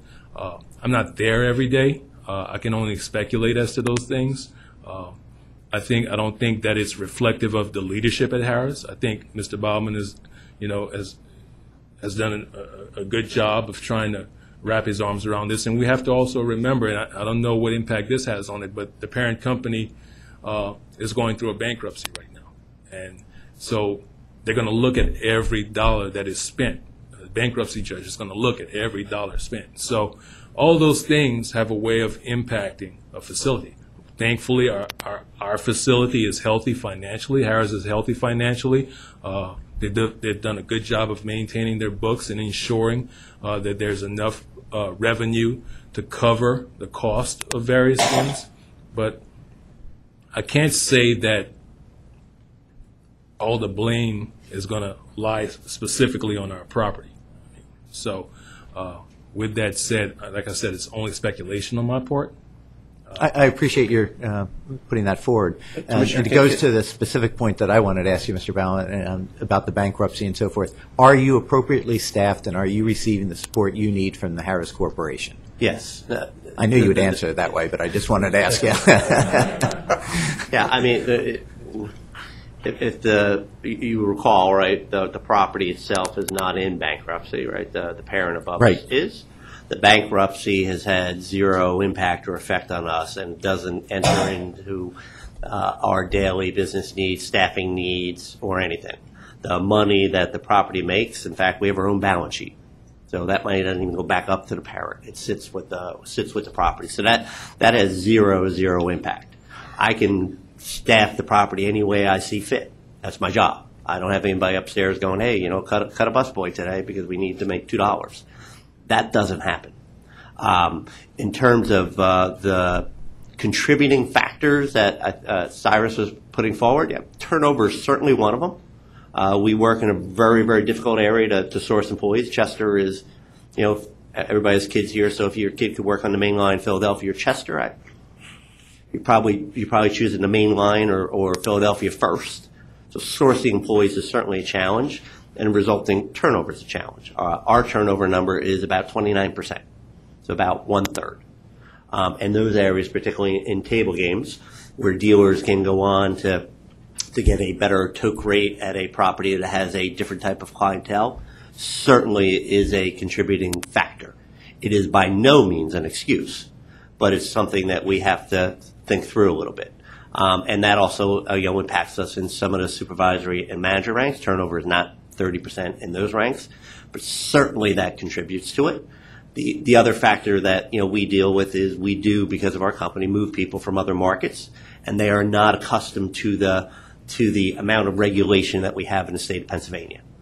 That is one of the issues that we have to do a better job training with. If they come from Atlantic City or they come from the Midwest, they are not used to the amount of regulations and internal controls that we have here in Pennsylvania. And that's something that we have to do a better job in terms of our onboarding and training. And those individuals tend to be in the management ranks. They're just not used to it. Alice from Ohio, and I'm quite sure he would tell you he's not seen the amount of regulations that we have here as you compare it to Ohio.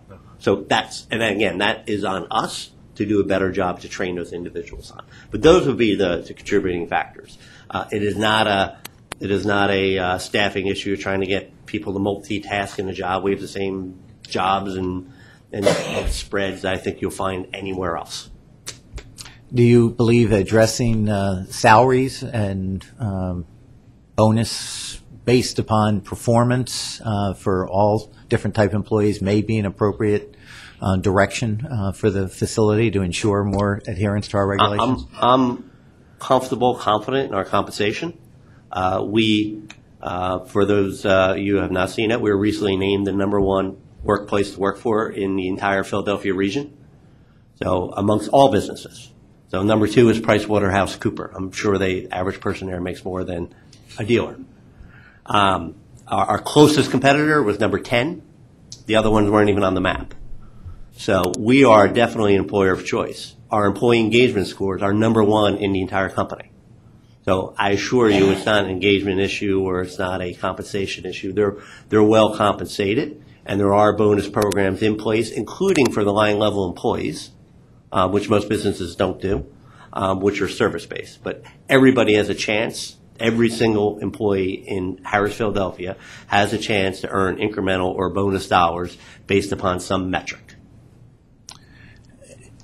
I know those comments are meant to be comforting or direct in the sense that you're meeting the needs of the employees, trying to minimize turnover and so forth, but it actually has a reverse effect on me, because I thought the prospect of your being able to enter into new kind of compensation, ways to reward employees for greater compliance, may be able to come about after your April compliance review and so forth. I am very concerned about the trend. I understand you are also. This consent decrement is not something that I'm prepared to support today. I do feel that the history leads to a different conclusion, but I'm certainly hopeful that this can be resolved going forward, and that we won't see you here for consent agreements. Commissioners, just be clear on the compensation, and we do have a compensation program that is around compliance in our security department. Mm-hmm. And I can see underage and those issues have gone down. They get bonus every single quarter that we don't have an occurrence. But could that same, I guess, method be applied to internal controls? Yes. And feeling that that would assist in ensuring compliance going forward? The answer is yes, it absolutely can, and we can look at programs that are a little bit more surgical in certain areas, but also be assured that this year the management bonus programs, one of the metrics they have to meet is compliance, and it's the reverse, right? If you achieve and we have none, then you're able to get a full bonus. If you don't, you will not. So that is already in place for the management. And, your advice to take maybe what we do in security and bring it down a couple notches at the supervisory line level employees, absolutely we can do that. Thank you, Mr. Chairman. No more questions. I have some questions, but anybody else? No. Just, I can't,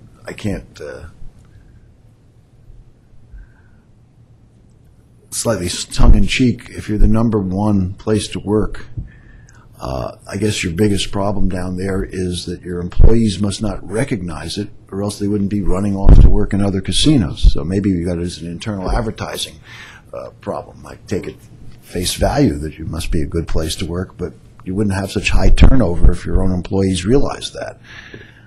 Just a comment. I don't know what response you could possibly give to that. I think if you research casinos in the industry, you'd be surprised what the average turnover is in the casino industry. No, I understand that, but you said this, and my fellow members have shared with me there's quite a bit, but you're at the high end, and you're also at the high end of non-compliance on internal controls. I'm not going to beat the horse any further except to say that I think from what I can see, you guys have spent a lot of time and energy dealing with your customer interface to take care of those kind of security questions. But I'm very much troubled, and I would second the views of my fellow commissioner, Mr. Woods, that I don't like the trend. And I'm sure you don't like it either, but the question is what we're going to do to encourage you in that regard. I'll leave my comments at that. May I have a motion? If I can. Oh. Before that, Mr. Chairman, Mr. Brown, I certainly want to express my gratitude for your candor and honesty in answering very difficult questions. The board appreciates that. Okay? Thank you, Bill. May I have a motion? Mr. Chairman, I move that the board issue an order to deny the consent agreement between the Office of Enforcement Counsel and Chester Downs and Marina, LLC. Second. All in favor? Aye. All opposed? Motion's adopted. Thank you. If I may, would the board be willing to, if we can amend the consent agreement to a different figure, would the board be willing to accept an on-the-record amendment to the consent agreement?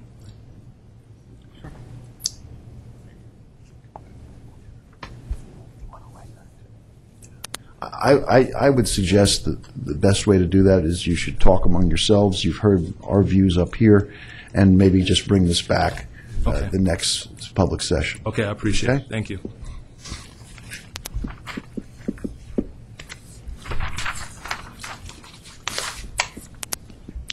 The next consent agreement that we have for your consideration today is a consent agreement between the Office of Enforcement Counsel and Harrah's regarding a table games violation.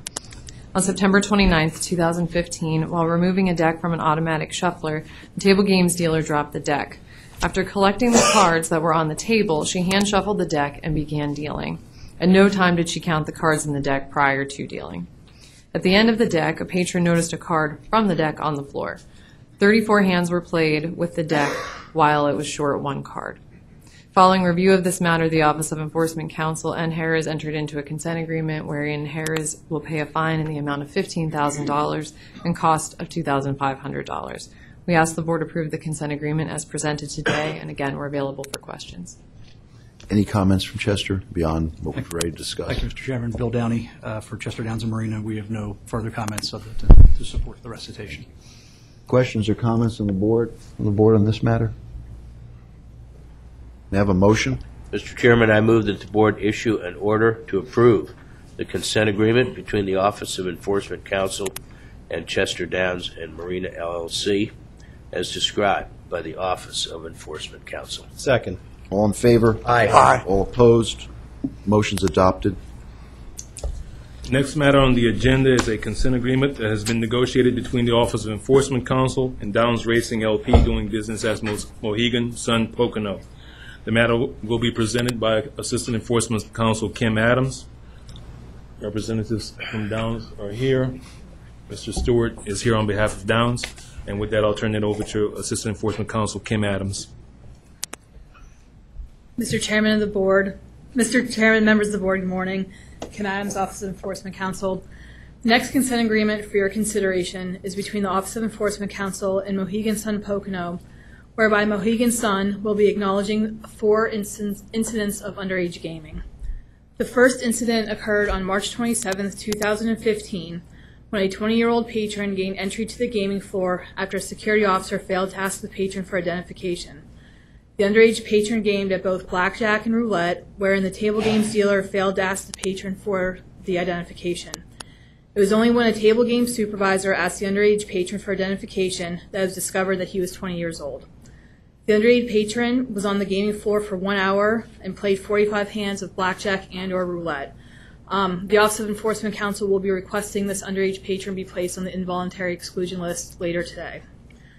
The second incident occurred on July 25, 2015, when a 20-year-old employee of Mohegan Sun Pocono finished his shift as a security officer, and he was gaming and drinking while in his actual uniform. The underage employee obtained alcoholic beverages from the Elixir Bar, which is in the hotel, and the M Bar, which is outside the gaming floor, and then gained access to the gaming floor without being asked for his identification.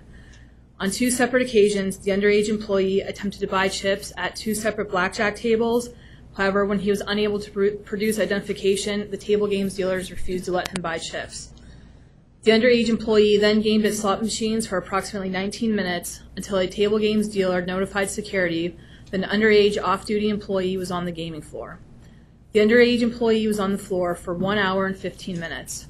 The board revoked the underage employee's gaming employee permit and placed him on the involuntary exclusion list at the last board meeting. The third incident occurred on August 2, 2015, when a 20-year-old patron gained access to the gaming floor when a security officer failed to ask the underage patron for identification. The underage patron gamed at blackjack for approximately 16 minutes and played 17 hands. The underage patron exited the gaming floor, and when he tried to re-enter, he produced a counterfeit identification card and was refused re-entry to the gaming floor. The underage patron was on the floor for approximately 18 minutes and gamed for 16 minutes. The Office of Enforcement Counsel filed a petition to place him on the involuntary exclusion list, and this matter was heard last week before the Office of Hearings and Appeals. The fourth incident occurred on November 10, 2015, when a 20-year-old patron gained access to the gaming floor when a security officer failed to ask her for her identification. While on the gaming floor, the underage patron gamed at slot machines. When the underage patron was challenged for identification by a security officer, she then turned around and was walking away from the security officer until additional help arrived. The underage patron was on the gaming floor for approximately 1 hour and 27 minutes and gamed at slots for 1 hour and 11 minutes. The Office of Enforcement Counsel has filed a petition to place the underage patron on the involuntary exclusion list, and this matter is still pending board action. The parties have entered into this agreement that within 5 days of the date of the board order adopting this agreement, Mohegan Sun Pocono shall pay a civil penalty in the amount of $37,500. And the parties have also agreed that within 5 days of the board's order, Mohegan Sun Pocono shall pay $2,500 for the costs incurred by the Office of Enforcement Counsel and other staff in connection with this matter. The Office of Enforcement Counsel recommends that the board approve this consent agreement. We have any questions if you should have them. Thank you. Any comments from Downs? Mr. Chairman and the board members, just that we greatly regret these incidents, and being before the board on this matter. With me is Joseph Melody with Mohegan Sun Pocono. The company engages in substantial training and prevention efforts and refreshes that training to try and prevent these incidents. We also take remedial action, both discipline on the employees as well as other training and for those who are not discharged to try and make sure that mistakes are corrected. So again, we regret these incidents very much and stand before you. Thank you. Any questions or comments from the board on this matter? May I have a motion? Mr. Chairman, I move that the board issue an order to approve the consent agreement between the Office of Enforcement Counsel and Downs Racing LP as described by the Office of Enforcement Counsel. Second. All in favor? Aye. Opposed? Motion's adopted. Thank you for coming. Thank you. The next matter on the agenda is a consent agreement that has been negotiated between the Office of Enforcement Counsel and Mountain View Thoroughbred Racing Association, doing business as Hollywood Casino at Penn National Racecourse. The matter will be presented by Assistant Enforcement Counsel John Crow. See, Alex, have you introduced yourself to the board yet, Alex? Yes. Good morning, board. My name is Alex Vizda. I'm the compliance manager at Mountain View Thoroughbred Racing Association. Thank you. And I'll turn it over to John. Good afternoon, Chairman, members of the board. It's John Crowe, C-R-O-H-E, for the Office of Enforcement Counsel. The next matter on the agenda is a consent agreement reached between Hollywood and the Office of Enforcement Counsel regarding one violation of the board's regulations governing table game procedures. On November 18, 2015, the game of poker was being conducted improperly as a queen of clubs was missing from play and 2 queens of spades were present in an active deck. This error was discovered when the 5th community card of a hand revealed a queen of spades after a queen of spades had already been dealt as one of the initial 3 community cards. The deck containing the incorrect cards was removed from the table and taken to the poker host stand where it was inspected, confirming that in fact 2 queen of spades and no queen of clubs was present in the deck. The deck containing these incorrect cards was inspected at least 3 times prior to becoming active and was in play for 2 hours and 30 minutes and was used for a total of 34 hands. The Office of Enforcement Counsel and Hollywood Casino respectfully request that the board approve this consent agreement and the stipulations of settlement, which require that Hollywood implement policy and procedures to prevent similar incidents in the future, that Hollywood pay a civil penalty of $8,000 as well as $2,500 for costs incurred by the board staff in connection with investigations into this matter. Mr. Alex Havizda of Hollywood Casino is here representing Hollywood to answer any questions on their behalf. Before I ask you if you have any comments, if you're going to have comments, I'm going to have you stand and be sworn.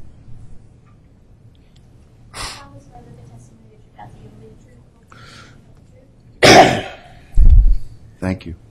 Do you have any comments this morning? Just briefly, Mr. Chairman, of course, this is an unforced error and it's embarrassing on our part. We regret it. The employees that were involved have all been disciplined. It was a situation where they were trying to go too fast and haste makes waste. Following the situation, the Director of Table Games and the Director of Security jointly reviewed the entire card renewal process from start to finish. We implemented additional training and additional safeguards in the process to ensure that this doesn't happen again. Are there any comments or questions from the board? Oh. One quick question, Mr. Chairman. What was the discipline meted out to the employee? So the security officer who did the initial review, he received a verbal coaching. He's been with the property since a couple weeks after opening. The table games floor person, when he was reviewing the cards, he stopped reviewing and then made an announcement, and when I went back to it, he was given a documented verbal warning, which was the first step in our system of progressive discipline. He's been with the company about 2.5 years. And the dealer, he indicated that he just went too fast. He was trying to keep the game moving. He's been with the company about 4.5 years, and he also, in our system of progressive discipline, received a documented verbal warning. Okay, and how many verbal warnings, or what is the progression of discipline? Sure, it's verbal coaching, documented verbal, a written warning, a final written, and a separation. And if it's egregious enough, for example, if it's an underage incident, you go immediately to a final written warning. Great. Thank you very much. I have a motion. Mr. Chairman, I move that the board issue an order to approve the consent agreement between the Office of Enforcement Counsel and Mountain View Thoroughbred Racing Association as described by the Office of Enforcement Counsel. Second. All in favor? Aye. All opposed? Motion's adopted. Thank you for coming. Next matter on the agenda is a consent agreement that has been negotiated between the Office of Enforcement Counsel and Valley Forge Convention Partners, LP, doing business as Valley Forge Casino Resort. The matter will be presented by Senior Enforcement Counsel Glenn Stewart. Good afternoon. Glenn Stewart for the Office of Enforcement Counsel, STUART. As Cyrus said, next for the board's consideration is consent agreement entered into between the Office of Enforcement Counsel and Category 3 licensee Valley Forge Convention Center Partners, LP. Could you hold for a second? Who's here on behalf of Valley Forge? Good morning, Commissioners. Good morning, Chairman. I'm Michael Fabius at the law firm Ballard Spar here on behalf of Valley Forge Casino. To my left is Gib Morrissey, Executive Director of Security. If you'd like him to stand and be sworn now. Why don't you please do that? Thank you.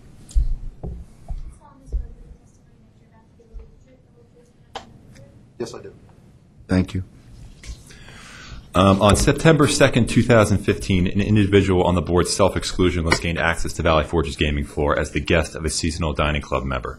The self-excluded individual had placed himself on the self-exclusion program in 2012 for 1 year. However, he had not removed himself from the self-exclusion list at that time. The self-excluded individual had previously worked at Valley Forge as a table games dealer, and he held a gaming employee permit issued by the board, which had expired prior to the September 2nd, 2015 incident. While on the gaming floor, the self-excluded individual had face-to-face contact with numerous members of Valley Forge's table games department. The self-excluded individual also placed several wagers at a craps table. The self-excluded individual subsequently left the gaming floor and was denied re-entry because he did not have a casino access pass. The self-excluded individual was ultimately issued a casino access pass and re-entered the gaming floor. However, after double-checking the self-exclusion list, a security manager realized that the self-excluded individual had not removed himself from the self-exclusion list. The security manager then located the self-excluded individual on the gaming floor and brought him to the board's offices located at Valley Forge. The self-excluded individual was on Valley Forge's gaming floor for an aggregate of approximately 3 hours and 15 minutes, and a reconciliation of his wagering activity shows he won a total of $12 at Valley Forge. The Pennsylvania State Police cited the self-excluded individual with defiant trespass on or about September 10, 2015. The terms of the consent agreement would require Valley Forge to pay a civil penalty in the amount of $7,500 for allowing one individual on the board's self-exclusion list to access the gaming floor, for allowing one individual on the board's self-exclusion list to obtain a casino access pass, for allowing one individual on the board's self-exclusion list to place wagers while on the gaming floor, and for allowing one individual on the board's self-exclusion list to cash out $12 in winnings he accrued as a result of his wagering activity. Valley Forge would also be required to remit $12 to the Compulsive and Problem Gambling Fund, which represents the winnings Valley Forge should have confiscated from the self-excluded individual. And Valley Forge would further be required to remit $2,500 to the board for expenses incurred during the investigation relating to this consent agreement. As such, this consent agreement is now ripe for the board's consideration. Thank you. Are there any questions from the board? May I have a motion? Mr. Chairman, I move that the board issue an order to approve the consent agreement between the Office of Enforcement Counsel and Valley Forge Convention Center Partners, LP, as described by the Office of Enforcement Counsel. Second. All in favor? Aye. All opposed? The motion's adopted. Thank you. I didn't give you a chance for your comments. I assume you had none. It's perfectly all right, Chairman. Thank you. The next two matters on the agenda are consent agreements that have been negotiated between the Office of Enforcement Counsel and individuals licensed by the board. Assistant Enforcement Counsel David Tepper will present each of these matters for the board's consideration. Good afternoon, Chairman Barish, members of the board. David Tepper, T-E-P-P-E-R, with the Office of Enforcement Counsel. The next two consent agreements arise out of the same fact pattern, and with your permission, I would like to address the fact pattern as one and then the consent agreements individually.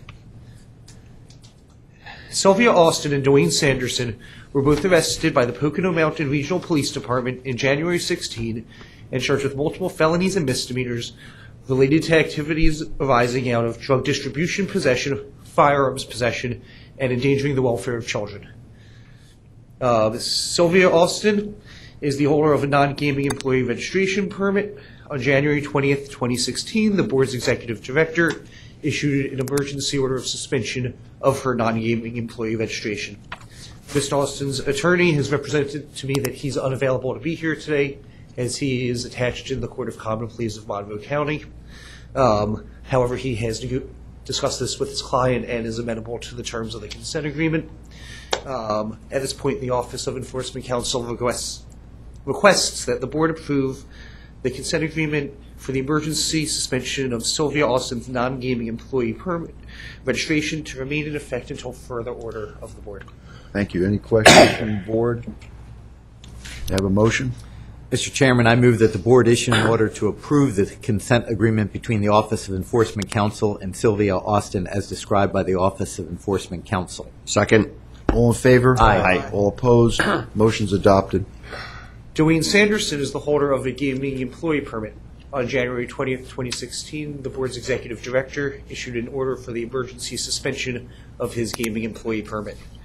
Mr. Sanderson's attorney is also attached in Monroe County. Today it is their trial week, and as such, he has also spoken with his client and is amenable to the terms of this agreement. And at this point in time, the Office of Enforcement Counsel requests that the board approve this consent agreement to keep the emergency suspension of Dwayne Sanderson in effect until further order of the board. Questions or comments from the board? May I have a motion?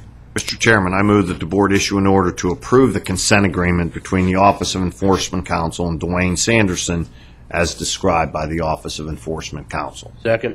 All in favor? Aye. All opposed? Motion's adopted. The next 6 matters on the agenda consist of enforcement actions in which the Office of Enforcement Counsel has filed a complaint seeking the revocation of registrations that have been issued to individuals licensed by the board. Each complaint has been filed with the board's Office of Hearings and Appeal and properly served upon the individual named in the complaint. The individual named in the complaint failed to respond within 30 days as required by board regulation. As a result, the Office of Enforcement Counsel filed a request for default judgment against each individual and properly served each individual.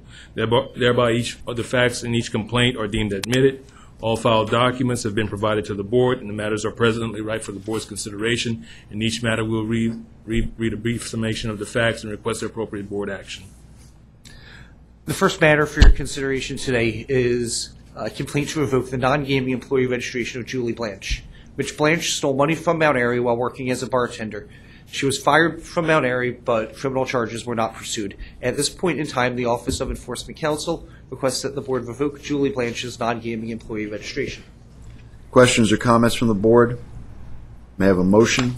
Mr. Chairman, I move that the board issue an order to approve the revocation of Julie Blanche's non-gaming employee registration as described by the Office of Enforcement Counsel. Second. All in favor? Aye. All opposed? Motion's adopted. The next matter for the board's consideration is the revocation of Patrick Button's non-gaming employee registration. Mr. Button pled guilty to possession of cocaine, and at this time the Office of Enforcement Counsel is requesting his non-gaming employee registration be revoked. Questions or comments from the board? May I have a motion? Mr. Chairman, I move that the board issue an order to approve the revocation of Patrick Bunton's non-gaming employee registration as described by the Office of Enforcement Counsel. Second. All in favor? Aye. All opposed? Motion's adopted. The next matter for the board's consideration is the revocation of Christopher Carroll's non-gaming employee registration. On February 28, 2015, while employed as a line cook at the Meadows, Mr. Carroll stole from the Rivers gift shop and was in possession of cocaine. On September 25th of 2015, the board suspended Mr. Carroll's non-gaming employee registration for 6 months, holding the suspension in abeyance provided Mr. Carroll successfully completed his probation without verdict, including attending drug and alcohol classes.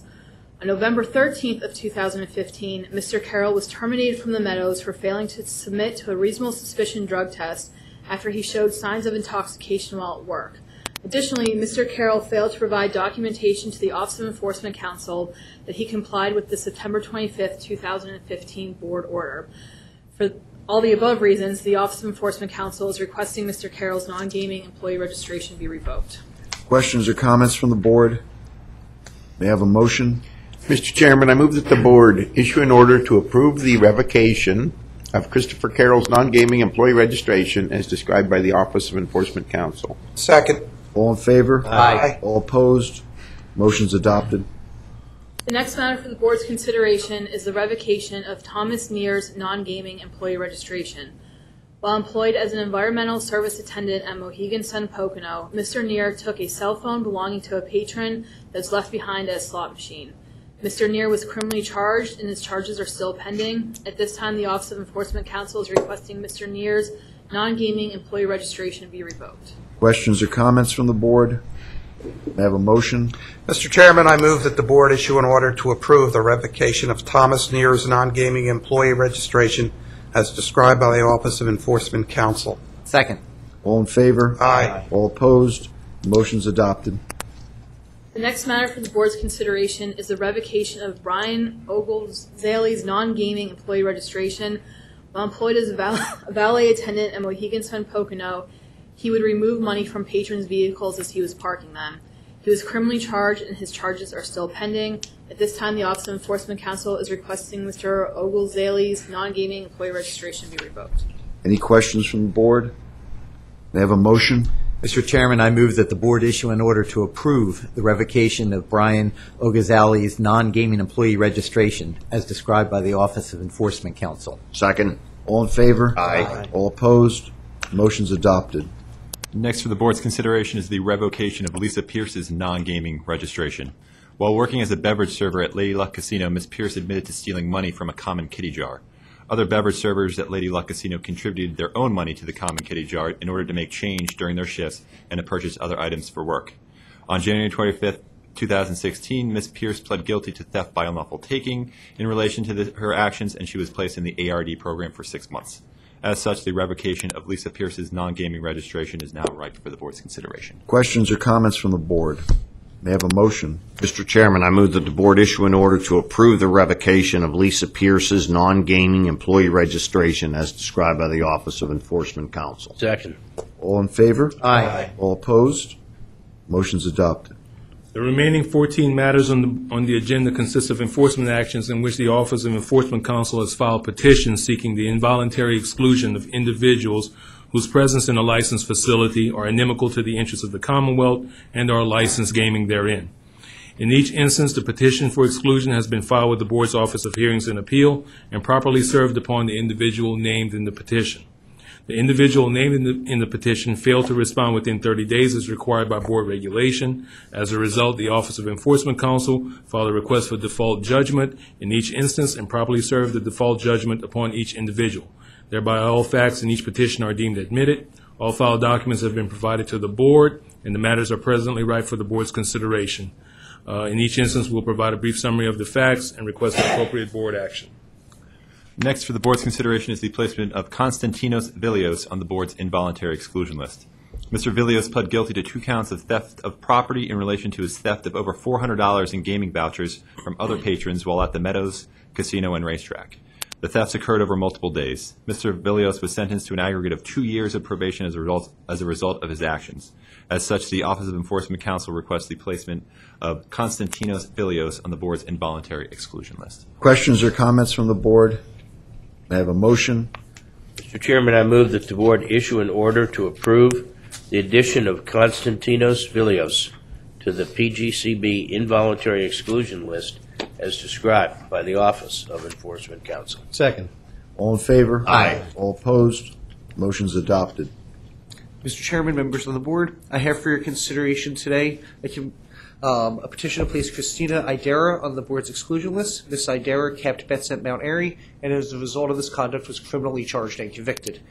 At this time, the Office of Enforcement Counsel requests that Christina Idera be placed on the board's exclusion list.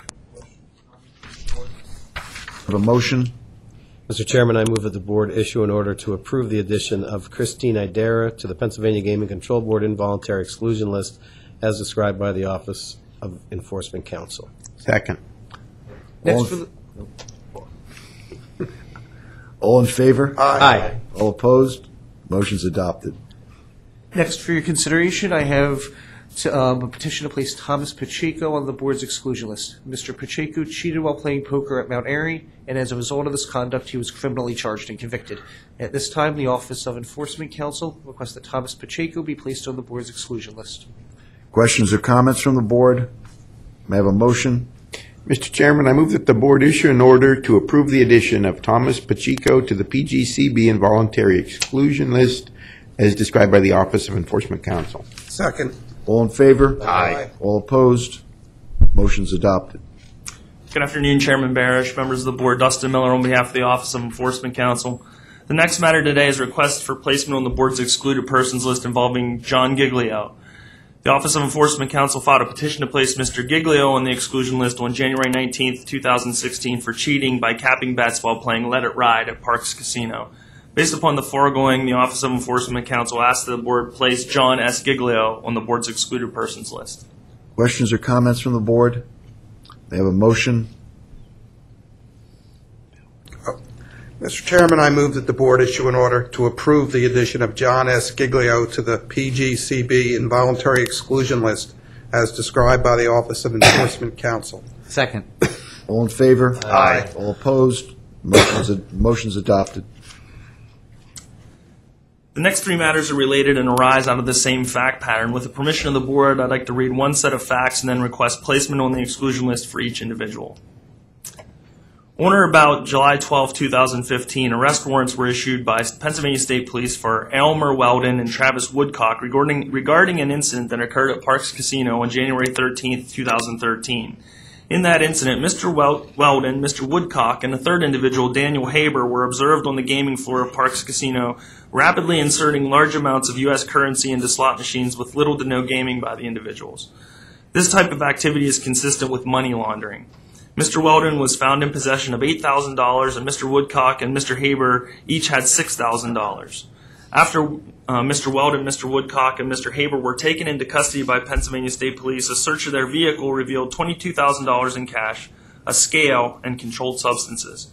Chemical testing of currency taken into custody by Pennsylvania State Police revealed traces of cocaine, nitroglycerin, marijuana, and ecstasy.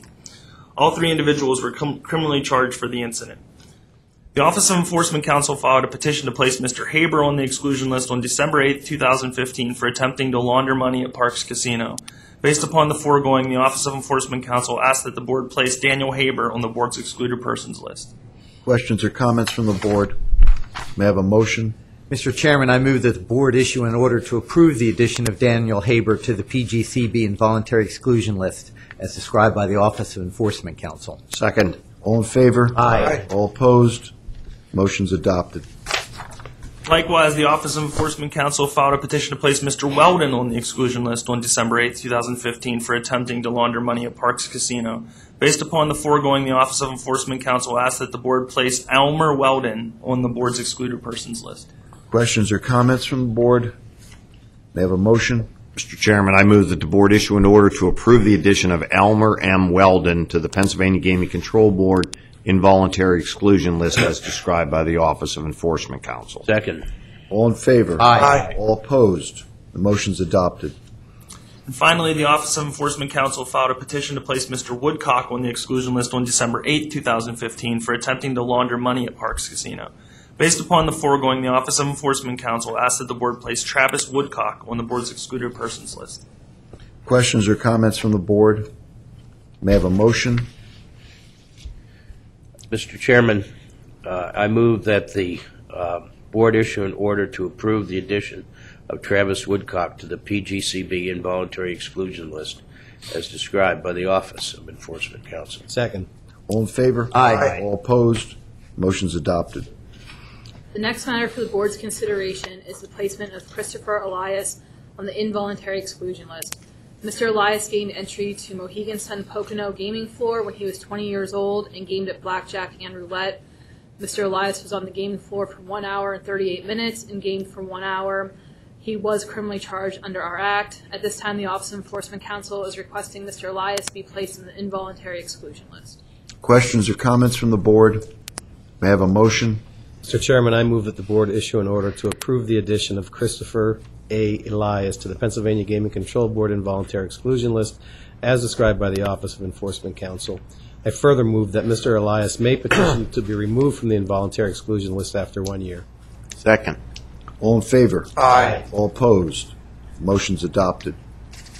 The next three matters for the board's consideration are factually related, and with the board's permission, I would like to go through the facts and then ask each individual person to be placed on the involuntary exclusion list. On February 15th, 2015, there were a total of 21 counterfeit bills found being used at Rivers Casino at various table games. Pennsylvania State Police investigated this matter, and it was determined that Jaquay Dominique Hawking, Danielle Hawley, and a third male individual were using these counterfeit bills to game at Rivers Casino. It was later determined that these counterfeit bills were part of a larger counterfeit operation being conducted in Allegheny County, which Charles Rashawn Taylor was creating and manufacturing these bills, which he would distribute to people to use throughout Allegheny County. All three of these individuals, including a number of other individuals, were all criminally charged. At this time, the Office of Enforcement Counsel is requesting Jaquay Dominique Hawkins be placed on the involuntary exclusion list for using counterfeit money to game at Rivers Casino. Questions or comments from the board? May I have a motion? Mr. Chairman, I move that the board issue an order to approve the addition of Jaquay Dominique Hawkins to the PGCB involuntary exclusion list as described by the Office of Enforcement Counsel. Second. All in favor? Aye. All opposed? Motion's adopted. The Office of Enforcement Counsel is requesting Danielle Hawley be placed on the involuntary exclusion list for using counterfeit bills to game at Rivers Casino. Questions or comments from the board? May I have a motion? Mr. Chairman, I move that the board issue an order to approve the addition of Danielle Hawley to the PGCB involuntary exclusion list as described by the Office of Enforcement Counsel. Second. All in favor? Aye. All opposed? Motion's adopted. And the Office of Enforcement Counsel is requesting Charles Rashawn Taylor be placed on the board's involuntary exclusion list for creating and manufacturing the counterfeit bills that were used for gaming at Rivers Casino. Questions or comments from the board? May I have a motion? Mr. Chairman, I move that the board issue an order to approve the addition of Charles Rashawn Taylor to the Pennsylvania Gaming Control Board involuntary exclusion list as described by the Office of Enforcement Counsel. Second. All in favor? Aye. All opposed? Motion's adopted. The next two candidates for exclusion, Sofat Din and Lee Chong Zhang, were engaged in collusion while wagering at Harrah's. As a result, we request that Sofat Din be placed on the board's exclusion list. Questions or comments from the board? May I have a motion? Mr. Chairman, I move that the board issue an order to approve the addition of Sofat Din to the Pennsylvania Gaming Control Board involuntary exclusion list as described by the Office of Enforcement Counsel. Second. All in favor? Aye. All opposed? Motion's adopted. Based on the previously described incident, we request that Lee Chong Zhang be placed on the board's involuntary exclusion. Any questions from the board? May I have a motion? Mr. Chairman, I move that the board issue an order to approve the addition of Lee Chong Zhang to the PGCB involuntary exclusion list as described by the Office of Enforcement Counsel. Second.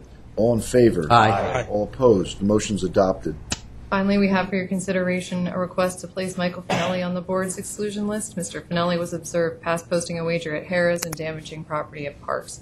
As a result, we request that Mr. Finelli be placed on the board's involuntary exclusion. Questions or comments from the board? May I have a motion? Mr. Chairman, I move that the board issue an order to approve the addition of Michael Finelli to the Pennsylvania Gaming Control Board involuntary exclusion list as described by the Office of Enforcement Counsel. Second. All in favor? Aye. All opposed? Motion's adopted.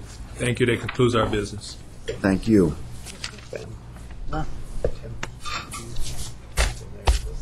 This time we have a public comment period. As I understand it, we do not have anyone present today who wishes to speak. Is there anyone in the audience who wishes to make a public comment? Well, that concludes today's meeting. Our next scheduled public session will be held on Wednesday, April 27th. The meeting will begin at 10 a.m. in this room. Any other comments from my fellow board members? If not, may I have a motion to adjourn? Mr. Chairman, it's my relief to make a motion to adjourn. Second. All in favor? Aye. Aye. All opposed? The motion's adopted. We are done. Aye.